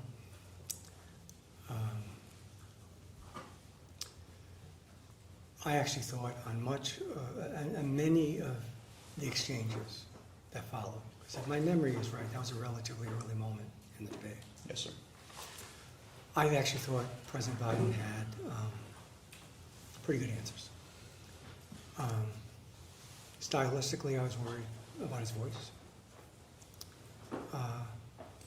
And I have been around enough debates and campaigns to know that sometimes a moment or a feel can drive the narrative about the debate, when I think a fairer assessment of what happened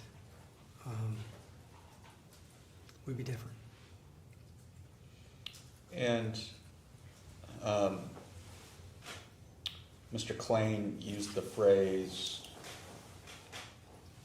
uniquely bad during his during his interview with us to describe, he was describing, I had asked the question, had you ever seen President Biden behave this way? And his answer in short was, to summarize, no, it was uniquely bad. Mr. Ricchetti agreed with that was a uniquely bad moment for President Biden. Had you seen President Biden ever behave the way that he did during the time of the debate around the we finally beat Medicare moment? Had you ever seen that before?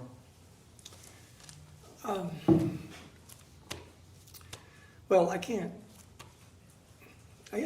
recall seeing another moment like that in a, I can't. I've looked at the debate quite a bit. My sense is what he wanted to say was, we beat Big Pharma, and he said, we beat Medicare. Again, I thought it was a bad moment, but I felt there were a number of exchanges that followed that were pretty good. I was not blind to the fact that there was a strong likelihood that there would be a runaway narrative against us. But remember, one of the things, look, we had been through tough debates with Joe Biden before. Okay? Joe Biden nearly lost the nomination in 2020 because of debate. We came back from it. So, I'm not saying it's the same circumstance. And what I am saying, though, is we had had tough debates. We had had rough moments that posed a mortal threat to the candidacy. I mean, people forget it now, but Joe Biden almost lost the nomination in, I think, the summer of 2019 after a debate. And so we were, this was higher risk, this is more damaging, but it was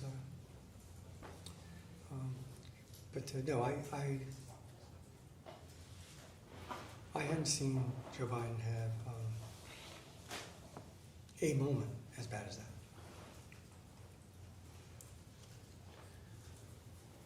The New York Times reported in 2022, or reported later, but that in 2022, you told President Biden that, quote, your biggest issue is the perception of your age. Do you recall saying that to President Biden?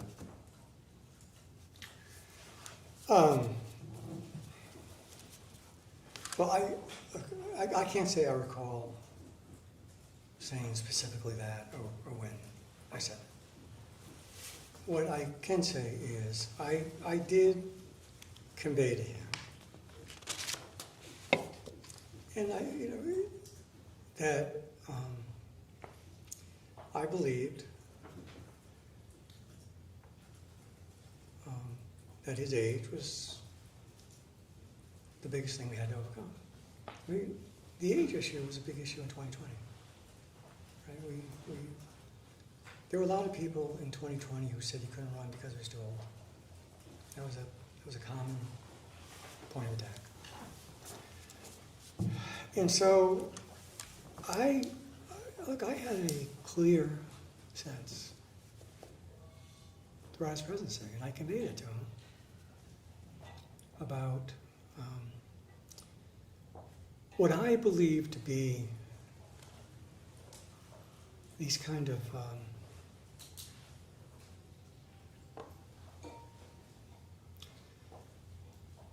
sort of observational problems that people were latching on.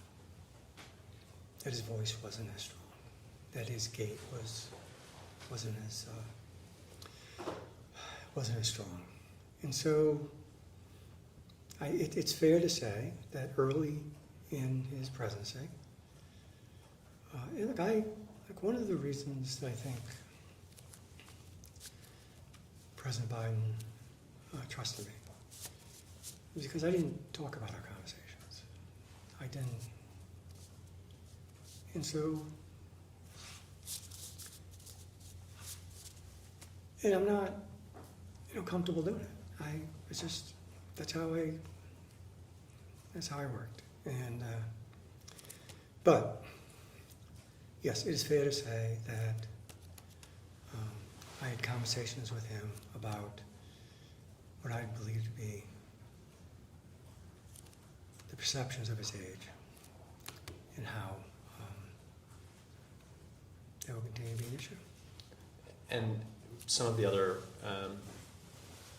folks that have testified have pointed to having the debate earlier being a way to quell concerns from the American people about his age. Was that part of the calculus of having the debate at all, or especially having it earlier in the cycle than had been done before?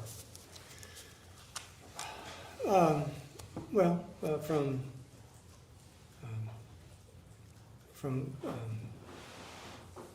what I recall from my perspective, right, because you reference others, right, that others said this. I don't know that others said it. What I thought was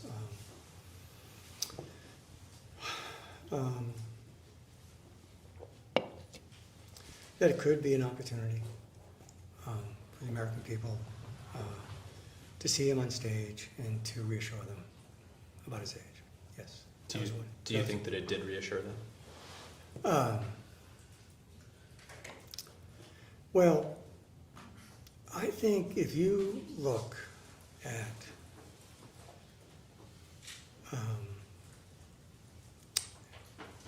polling and focus groups done the night of debate and the days that followed, what I think the public reaction was I think they felt Donald Trump won the debate. I think they had concerns about the president's age. I think they had strong concerns about President Trump. And from what I saw, there was little change in the vote choice in the race. And then, in fact, if you go back, and again, this is by memory, I hope I'm right, I think I am. I remember getting a report the night of the debate along those lines. I remember following the public polls in the days that followed. My memory is that the 538 aggregator actually had the race tightened by a point or two. So you asked me what the public response was. And I think the public response, as I've said before, was measured. I think when people looked at the debate, the conversation was solely focused on President Biden in terms of the press and punditry. I think the voters evaluated both the candidates. And I think they walked away from that debate with concerns about both of them. And I do not believe, with the voters, that it produced a substantial change in the horse race. You spoke at a Harvard Institute of Politics event in February of this year, is that right? Yes. And it was reported that you said that the Democratic primary voters chose Joe Biden to be the nominee of the Democratic Party, but that, quote, the Democratic Party leadership and the biggest funders in America didn't. Is that what you're sort of getting at in your last answer, that the American people didn't lose faith in Joe Biden's ability to be president, but it was that the media or the elites or the funders that drove the narrative? Well, no, I don't think that's what I was getting at in the last answer. I think in the last answer, what I was getting at is you asked me, what was as I heard it, what was the impact of the debate on voters? What did they take away? In my read of the data was they had a more measured response, that it did not fundamentally change the race, that President Trump had clearly won the debate. Concerns were created by President Biden. And concerns were created by Donald Trump. And so, that's what I thought I said.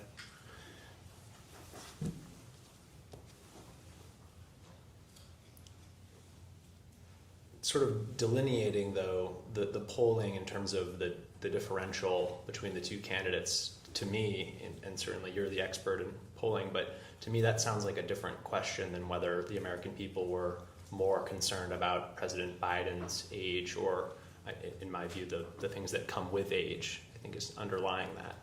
Do you not see those two things as separate? Well, what I see is that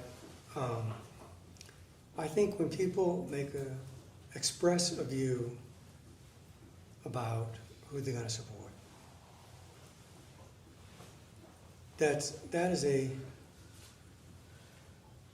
they have taken inside that a measure of the things they like and the things they worry about with any given candidate. So I do not dispute that the debate that there were concerns about the president's age as a result of the debate. What I'm saying is, for the voters, they had those concerns. And they weighed them with a number of other factors.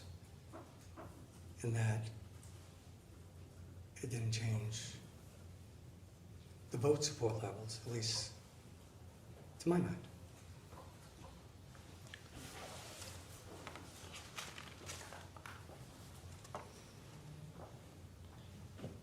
You also reportedly told colleagues that, colleagues who fretted about President Biden's age, that, quote, he's going to get elected again, even with people thinking he's too old. Is that what you're getting at there as well? That the American people were very concerned about the president's age, but that wasn't a problem? No, I don't think that's a fair statement. I think what I am intending to say there, I think, was that I thought that there would be people who would vote for Joe Biden, even with concerns about his age, because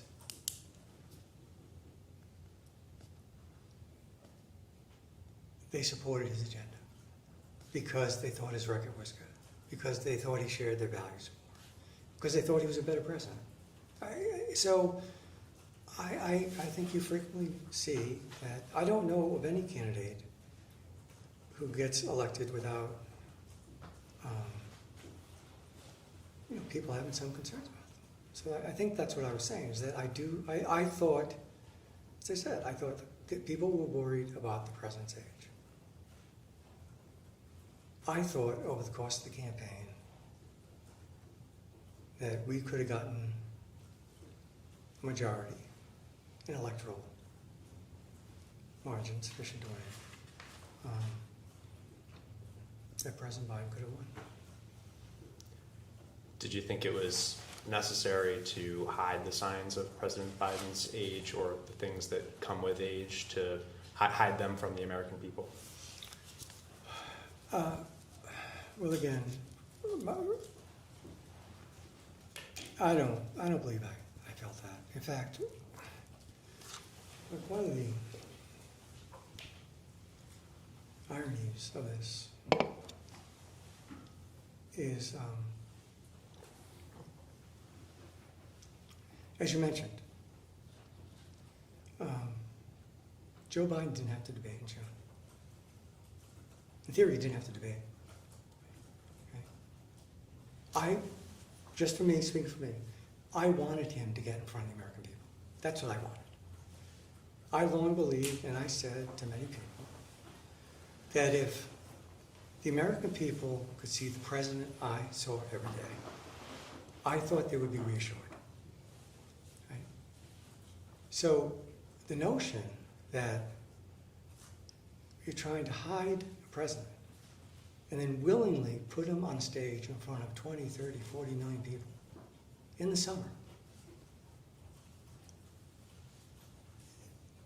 That doesn't add up to me, to say that reflects a concern or desire to keep him hidden. I believed, as I say, I thought my operating view with the president was for people to see more of who he was, not less. And that's why I can't say I came up with the idea to do the debate, but I supported it. And to me, the fact that the debate took place is a statement, at least from my perspective, that we wanted people to see Joe Biden. We did not want to hide him.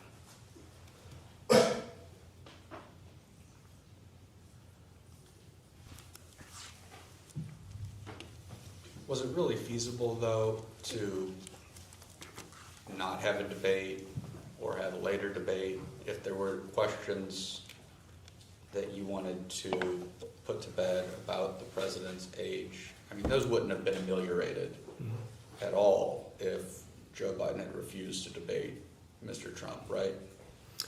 Well,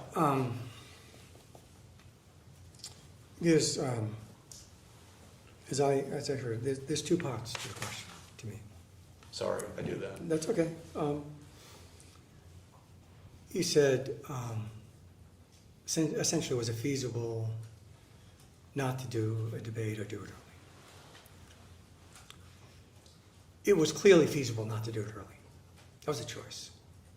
Right? We could have had that debate in September or October, I suppose in November. Okay, so I think the answer to was it feasible to have done the debate later, I think the answer to that is, at least to my mind, is clearly yes. It was the earliest debate ever, and it was a choice. So now, as to your other part of your question, was it feasible not to debate? Okay. That was the debate in the campaign and in the party. There were some people who believed he didn't have to debate. I believed he was going to have to debate. Okay, that's what. So, but was it feasible for him not to debate? I think there are. Yes, I think there are a number of people who will tell you they didn't think he should debate.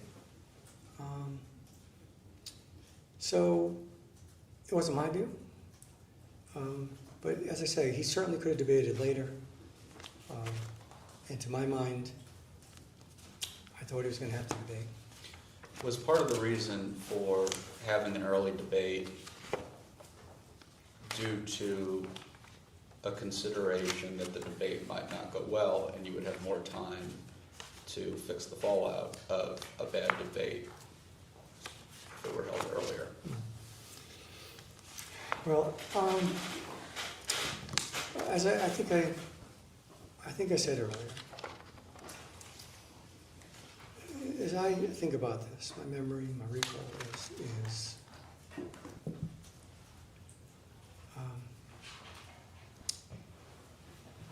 I did have a concern about what I thought was a history of bad debates for incumbent presidents in a general election. I thought that was more common than not. And so from my view, I thought if that was going to happen, it would be better to happen earlier than, say, October 20th, or October 15th. So yes, in part, in my view, seeing how previous debates are going for incumbents, I thought there could be an advantage in that was earlier. After the debate, I don't have to spend too much time on it, but I do want to understand the time period between the debate and July 21st when the president dropped out of the race. Were you encouraging the president to stay in the race during this time period? Or alternatively, had the president said he's staying in the race and you saw it merely as your duty to execute on what your boss wanted to do?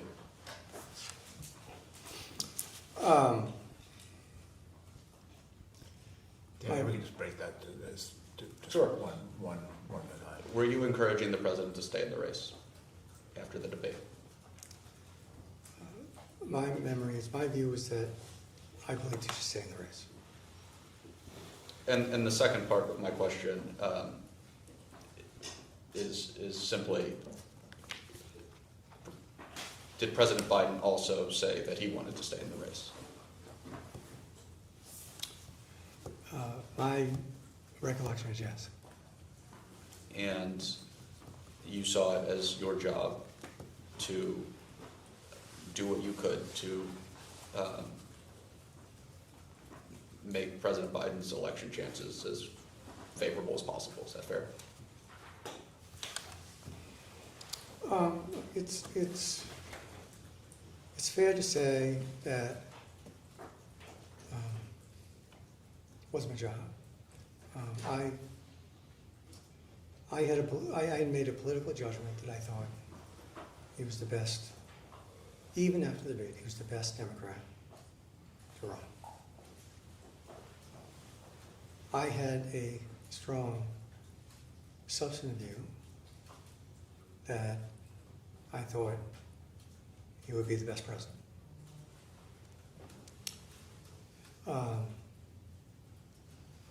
I thought his experience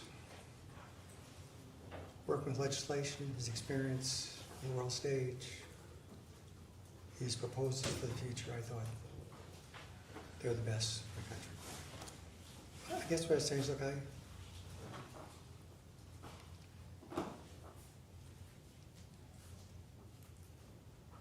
I thought he'd be the best president. And at this time, you were working on the campaign itself or at the White House? I was on the campaign. How much were you paid for your role in the campaign in 2024? I was paid just a little bit short of $4 million. I'm sorry, how much? $4 million. And I'm not familiar with how these sorts of pay arrangements work on presidential campaigns. Was that all guaranteed up front, or was it dependent on any given advertisement, or was it paid out throughout the campaign? How does that work? Well, in this situation, it was paid out in monthly payments in the campaign. And were those payments dependent on the campaign continuing, or were you guaranteed the $4 million through the end of the race, regardless of whether President Biden finished the race? Councilor, are you going to tie this to mental acuity? Yes. How? We'll get to it.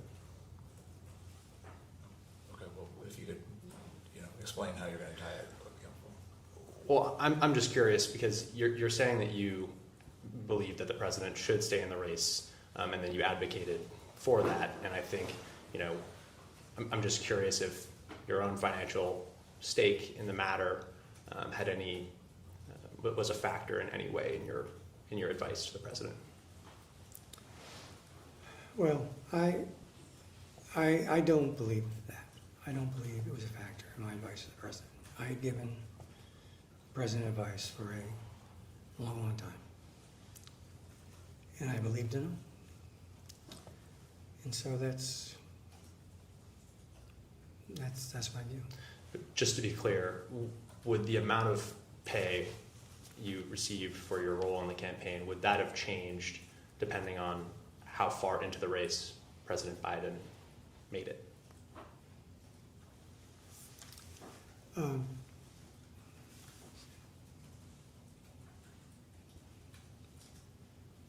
My sense is that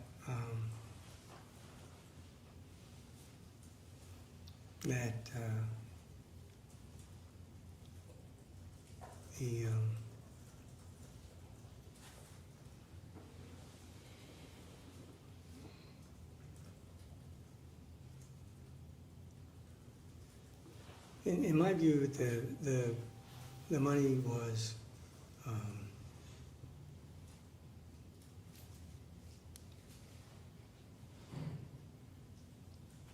that it was a guarantee for the campaign that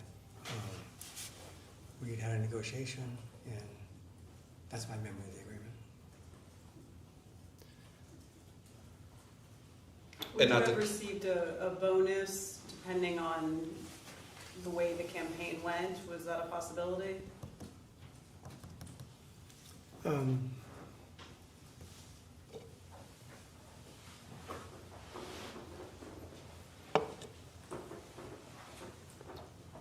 How the campaign went. Were there any circumstances in which you would have received a bonus? Yes, it was. What were those circumstances? That Joe Biden would have been reelected president of the United States. What would the bonus have been?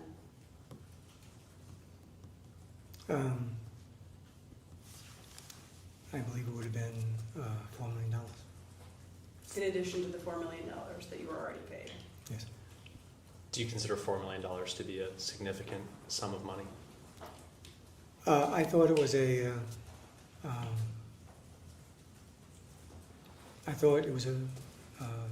fair agreement that we had reached.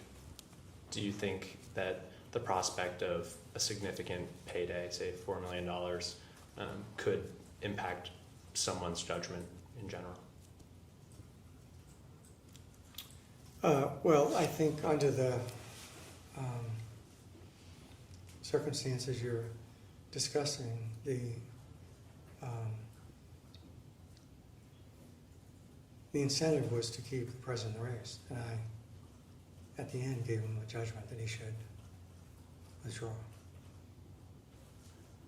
At what point did you determine that you believed he should withdraw? Well, I came to that judgment on the weekend that he made that decision. So up until that point, you continued to advocate that he stay in the race? Yes.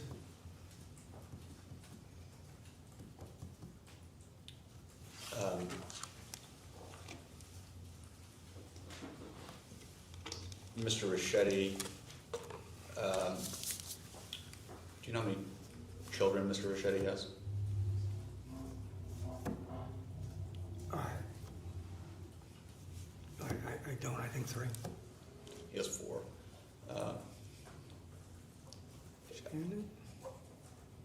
Okay, fine.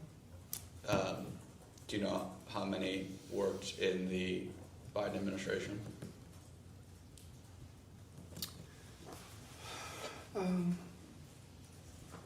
I don't. I know his daughter worked in the administration. I don't remember who else might have. Yeah, he let us know yesterday it was 4.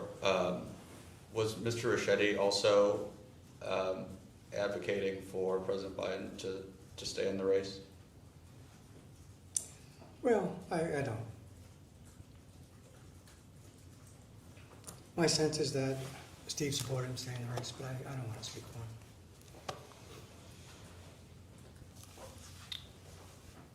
At what point,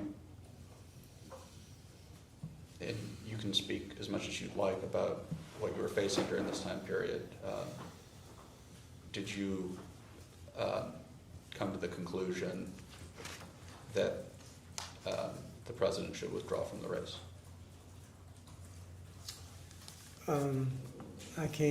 He got out of the race, I believe, on the 21st. Yes, sir. I came to that view on the 20th. Did President Biden himself, coming to that conclusion, precede your conclusion?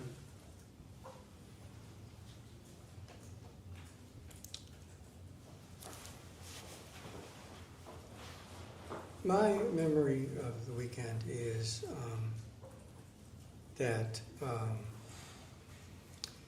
I gave the president a clear, unvarnished view of the situation. I told him that I thought he could still win. I told him I thought it'd be difficult.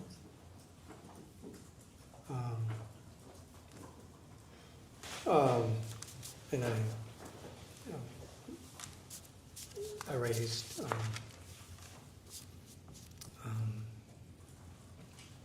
the issue of I thought it'd be a divided party if he stayed.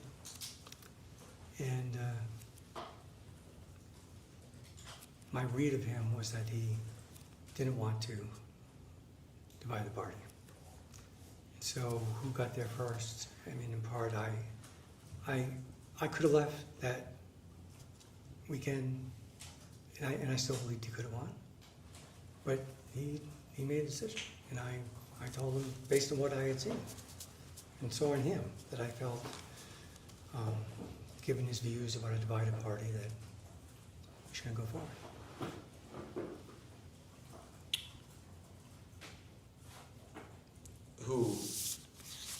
When did you arrive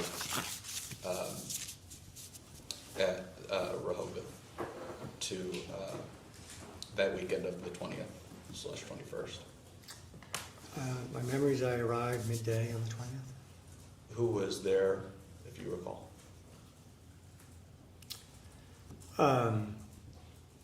I recall that there meaning At the Rehoboth residence. My memory is Danny Tomasini and Anthony Burnell, Steve Boucher, myself, the First Lady, President. I think that was it. I mean, there's, as you probably know, there's always, the President has a lot of staff and Secret Service around him, so there were others. How many discussions were there about possibly dropping out of the race? On the 20th and the 21st, if you can remember exactly, if not, just an estimation. Oh, how many discussions? I guess the way I would think about it is I think the conversation went on for several hours.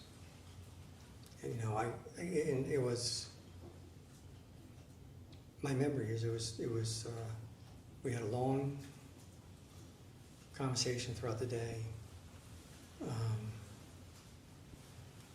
broke for dinner, and came back. And by this ongoing conversation, was every one of the people that you've listed yourself, Ms. Tomasini, Mr. Bernal, Mr. Raschetti, Dr. Biden, and the President, were they all participating in this conversation? My memory is that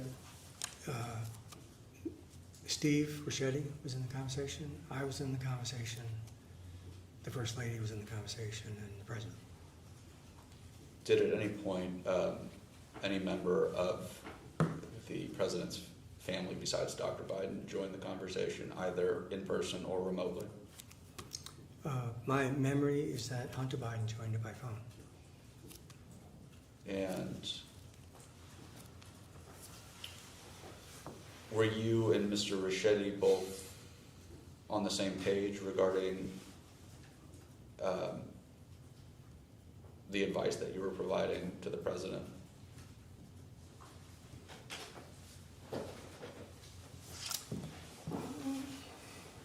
I can't say with certainty. I think we were, but Steve and I, we had very different roles. I looked at it, especially through the prism of the polling and the data, and Steve and Cross had a lot of contact with members of Congress. So again, I don't want to speak for him, but I shouldn't. And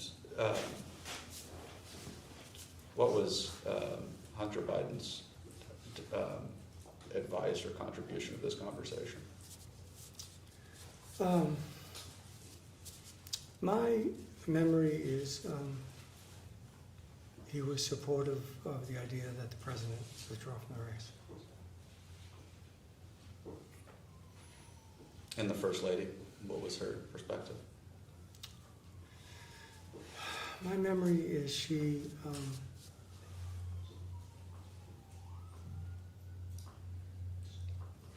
she,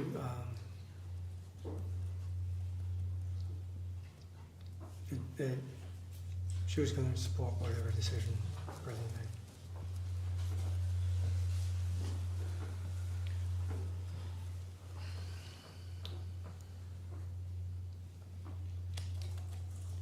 Sitting here today, we're more than a year out from that weekend. Do you think President Biden should have withdrawn from the race?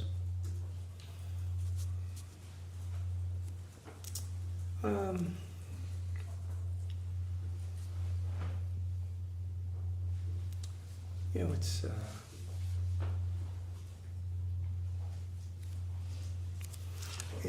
hard to speculate. As I've said, he was in a difficult spot, but I thought he could have won. I also know how much he did not want the party to be divided. Do you, sitting here today,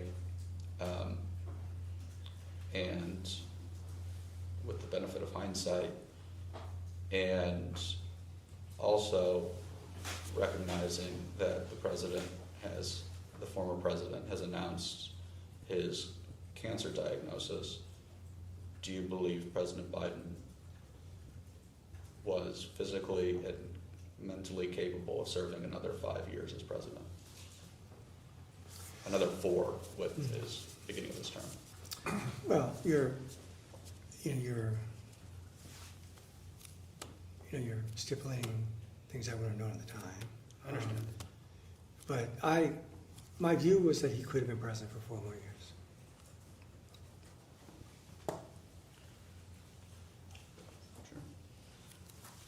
Neurologist Dr. Kevin Kennard visited the executive mansion 8 times in 8 months between 2023 and 2024.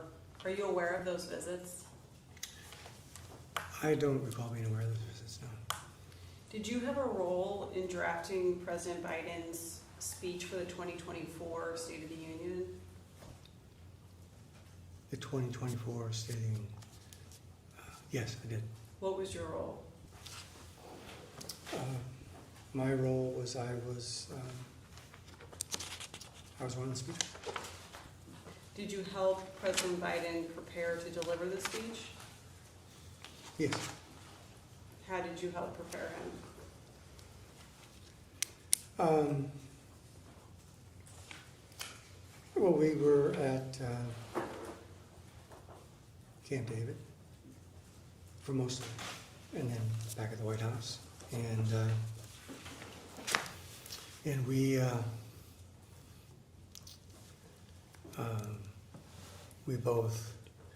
had a series of meetings about the substance of the text, and then we had a series of practices where you read the speech. Do you have any knowledge about the medical care that President Biden received in the weeks and days leading up to the 2024 State of the Union address? I don't believe I have any knowledge. Do you have any knowledge, do you know if in the weeks or days before the 2024 State of the Union, White House staff discussed the need to medically treat the president so that he would be able to deliver the address to the nation? I have no recollection of that. Do you know if in the weeks or days before the 2024 State of the Union, President Biden took any amphetamines or stimulants? I have no knowledge of that. Thank you. For the record, who was responsible for President Biden's medical care? Well, from my perspective, it was Dr. Kevin O'Connor. And just for the record, he pled the 5th in this investigation, so I'm just going to state that there. Do you know if any member of President Biden's family, who's a doctor, a medical doctor, ever provided any kind of medication or treatment to President Biden? I don't know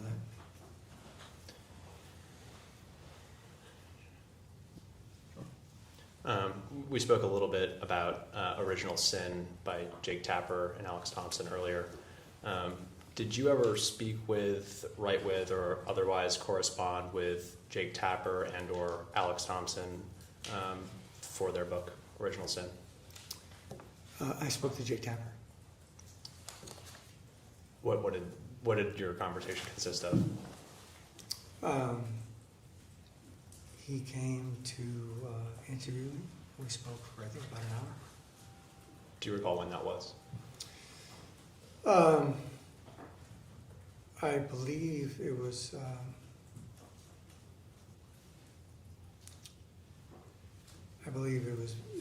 in January, very close to the end of the administration, because I remember he came to my office and all the pictures and furniture were gone. Were you a source for that book? Well, I don't believe I was a source for the book. I did a conversation with him. And my apologies if you answered this earlier, but have you read Original Sin? I've read much of it, yes. Do you recall what the substance of your conversation with Mr. Tapper, what it focused on specifically? I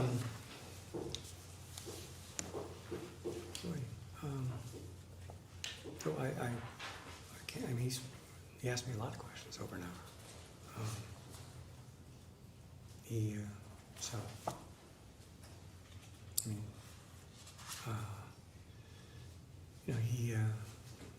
asked me about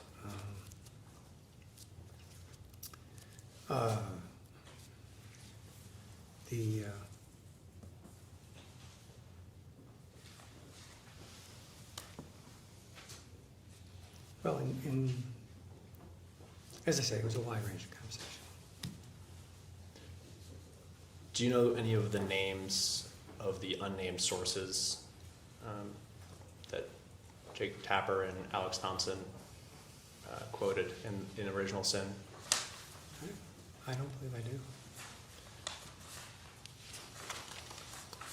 I do. Similarly, did you ever speak with, write with, or otherwise correspond with Chris Whipple for his book Uncharted, How Trump Beat Biden, Harris, and the Odds in the Wildest Campaign in History? Yes, I believe I had one conversation with Chris Whipple. Do you recall when your conversation with Mr. Whipple occurred? That I don't. It was before the one with Jake Tapper, so it was probably a week or two before, but I don't remember. Do you know if you were a source for that book? I don't. A source for the book. The extent of my involvement with these books was one conversation with the author. I had one conversation with Whipple, and I had a conversation with Tapper. I don't know what you mean by source. Have you read Uncharted? Uncharted. The book by Mr. Whipple, have you read it? I've read some parts of it, yes. In the parts you've read, has the discussions you had with Mr. Whipple, do the contents of those discussions appear in the book? I don't recall. And finally, same question for the book by Josh Dawsey, Tyler Pager, and Isaac Arnsdorf, 2024, How Trump Retook the White House and the Democrats Lost America. Did you correspond with those authors? I spoke to Tyler Pager on the phone. And same question, I guess I'll be more specific to start out with. Have you read that book? I've read parts of it, yes. And to the conversation you had with the author, does the substance of that conversation appear in the book? Well, it appears in the sense that he asked to quote me, and he ran the quote past me and asked me if it was accurate, and I said yes. Do you know what quote that was? I believe it was along the lines of saying that I thought there had been a strong overreaction to the debate, and that president could have won. And finally, have you spoken with Ms. Jean-Pierre for her upcoming book? Her upcoming book. I don't believe I've talked to her about it. Any other books about the Biden administration? I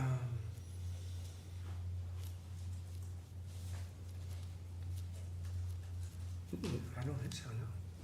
Can I just ask, I think at the early part of this interview, you expressed some degree of reticence about speaking with the media throughout the course of your career. What motivated you to speak with these authors at this time? In each case, my memory is that communications people in the White House felt that it would be helpful if I did that. So I did it because they asked me to. That's my memory.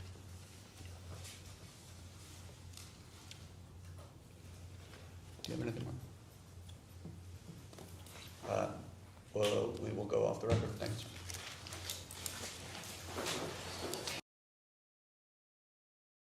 We'll go on the record. The time is 3:52 p.m.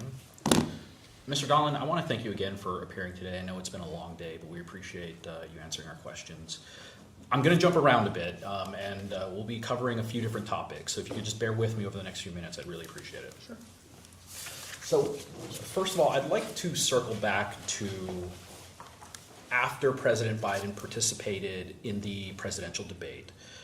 And I just want to make sure the record's clear. It was not your view that following the debate, President Biden was incapable of serving president. Is that right?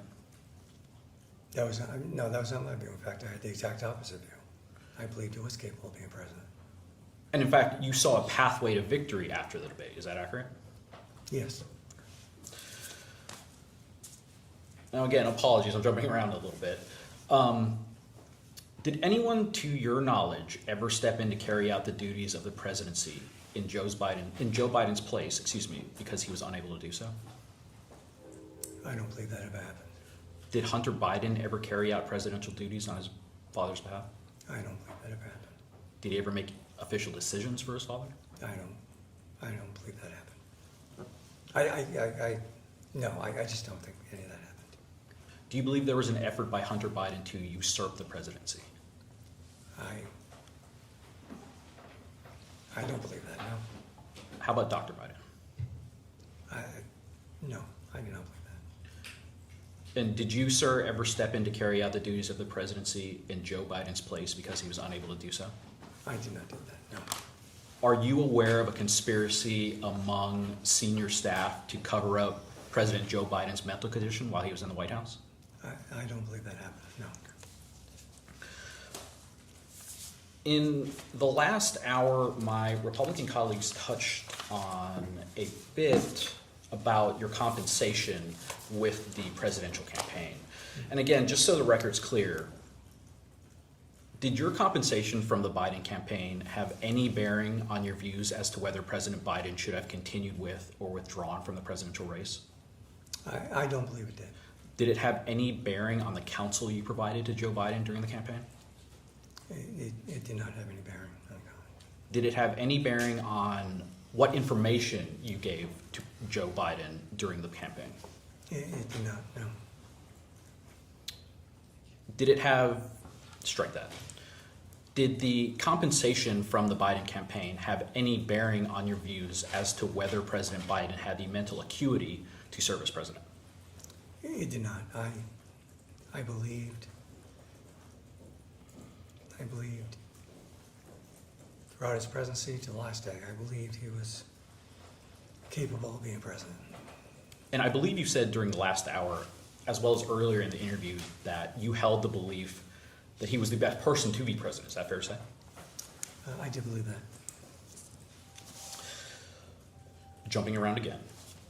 My colleagues raised with you a series of books that have been written about the 2024 presidential campaign. And one of those was the Uncharted book written by Chris Whipple. Do you recall that? Yes. In a recent Fox News interview, Mr. Whipple stated that there is, quote, no evidence that Biden was unable to fulfill the duties of commander-in-chief. Do you agree with that statement? I agree with that statement. And in the same interview, Mr. Whipple went on to state, quote, the notion that this was somehow, Biden's last year was Weekend at Bernie's and that there was non-compos mentis and there was a cabal running the country with an auto pen is just silly. He also stated, quote, the notion that they're going to be able to prove that this was a dastardly cover-up on the part of Biden's inner circle is just crazy to me. I think the answer is that this thing goes nowhere. And finally, Mr. Donilon, on my end, you were asked about Original Sin by Jake Tapper. Do you believe that book is a complete and accurate reflection of the 2024 campaign? I don't believe that's a fair and accurate description of the campaign or the presidency or the president. Mr. Donilon, I am marking as Exhibit A a Truth Social post by President Trump, in which President Trump quotes the use of auto pen during the Biden administration as, quote, treason at the highest level, end quote, and writes that, quote, something very severe should happen to these treasonous thugs, end quote. Mr. Donilon, are you aware of that Truth Social post? Is it right here? Well, I don't know that I was aware of it before. I am aware now. Okay. And that social media post is dated May 20th.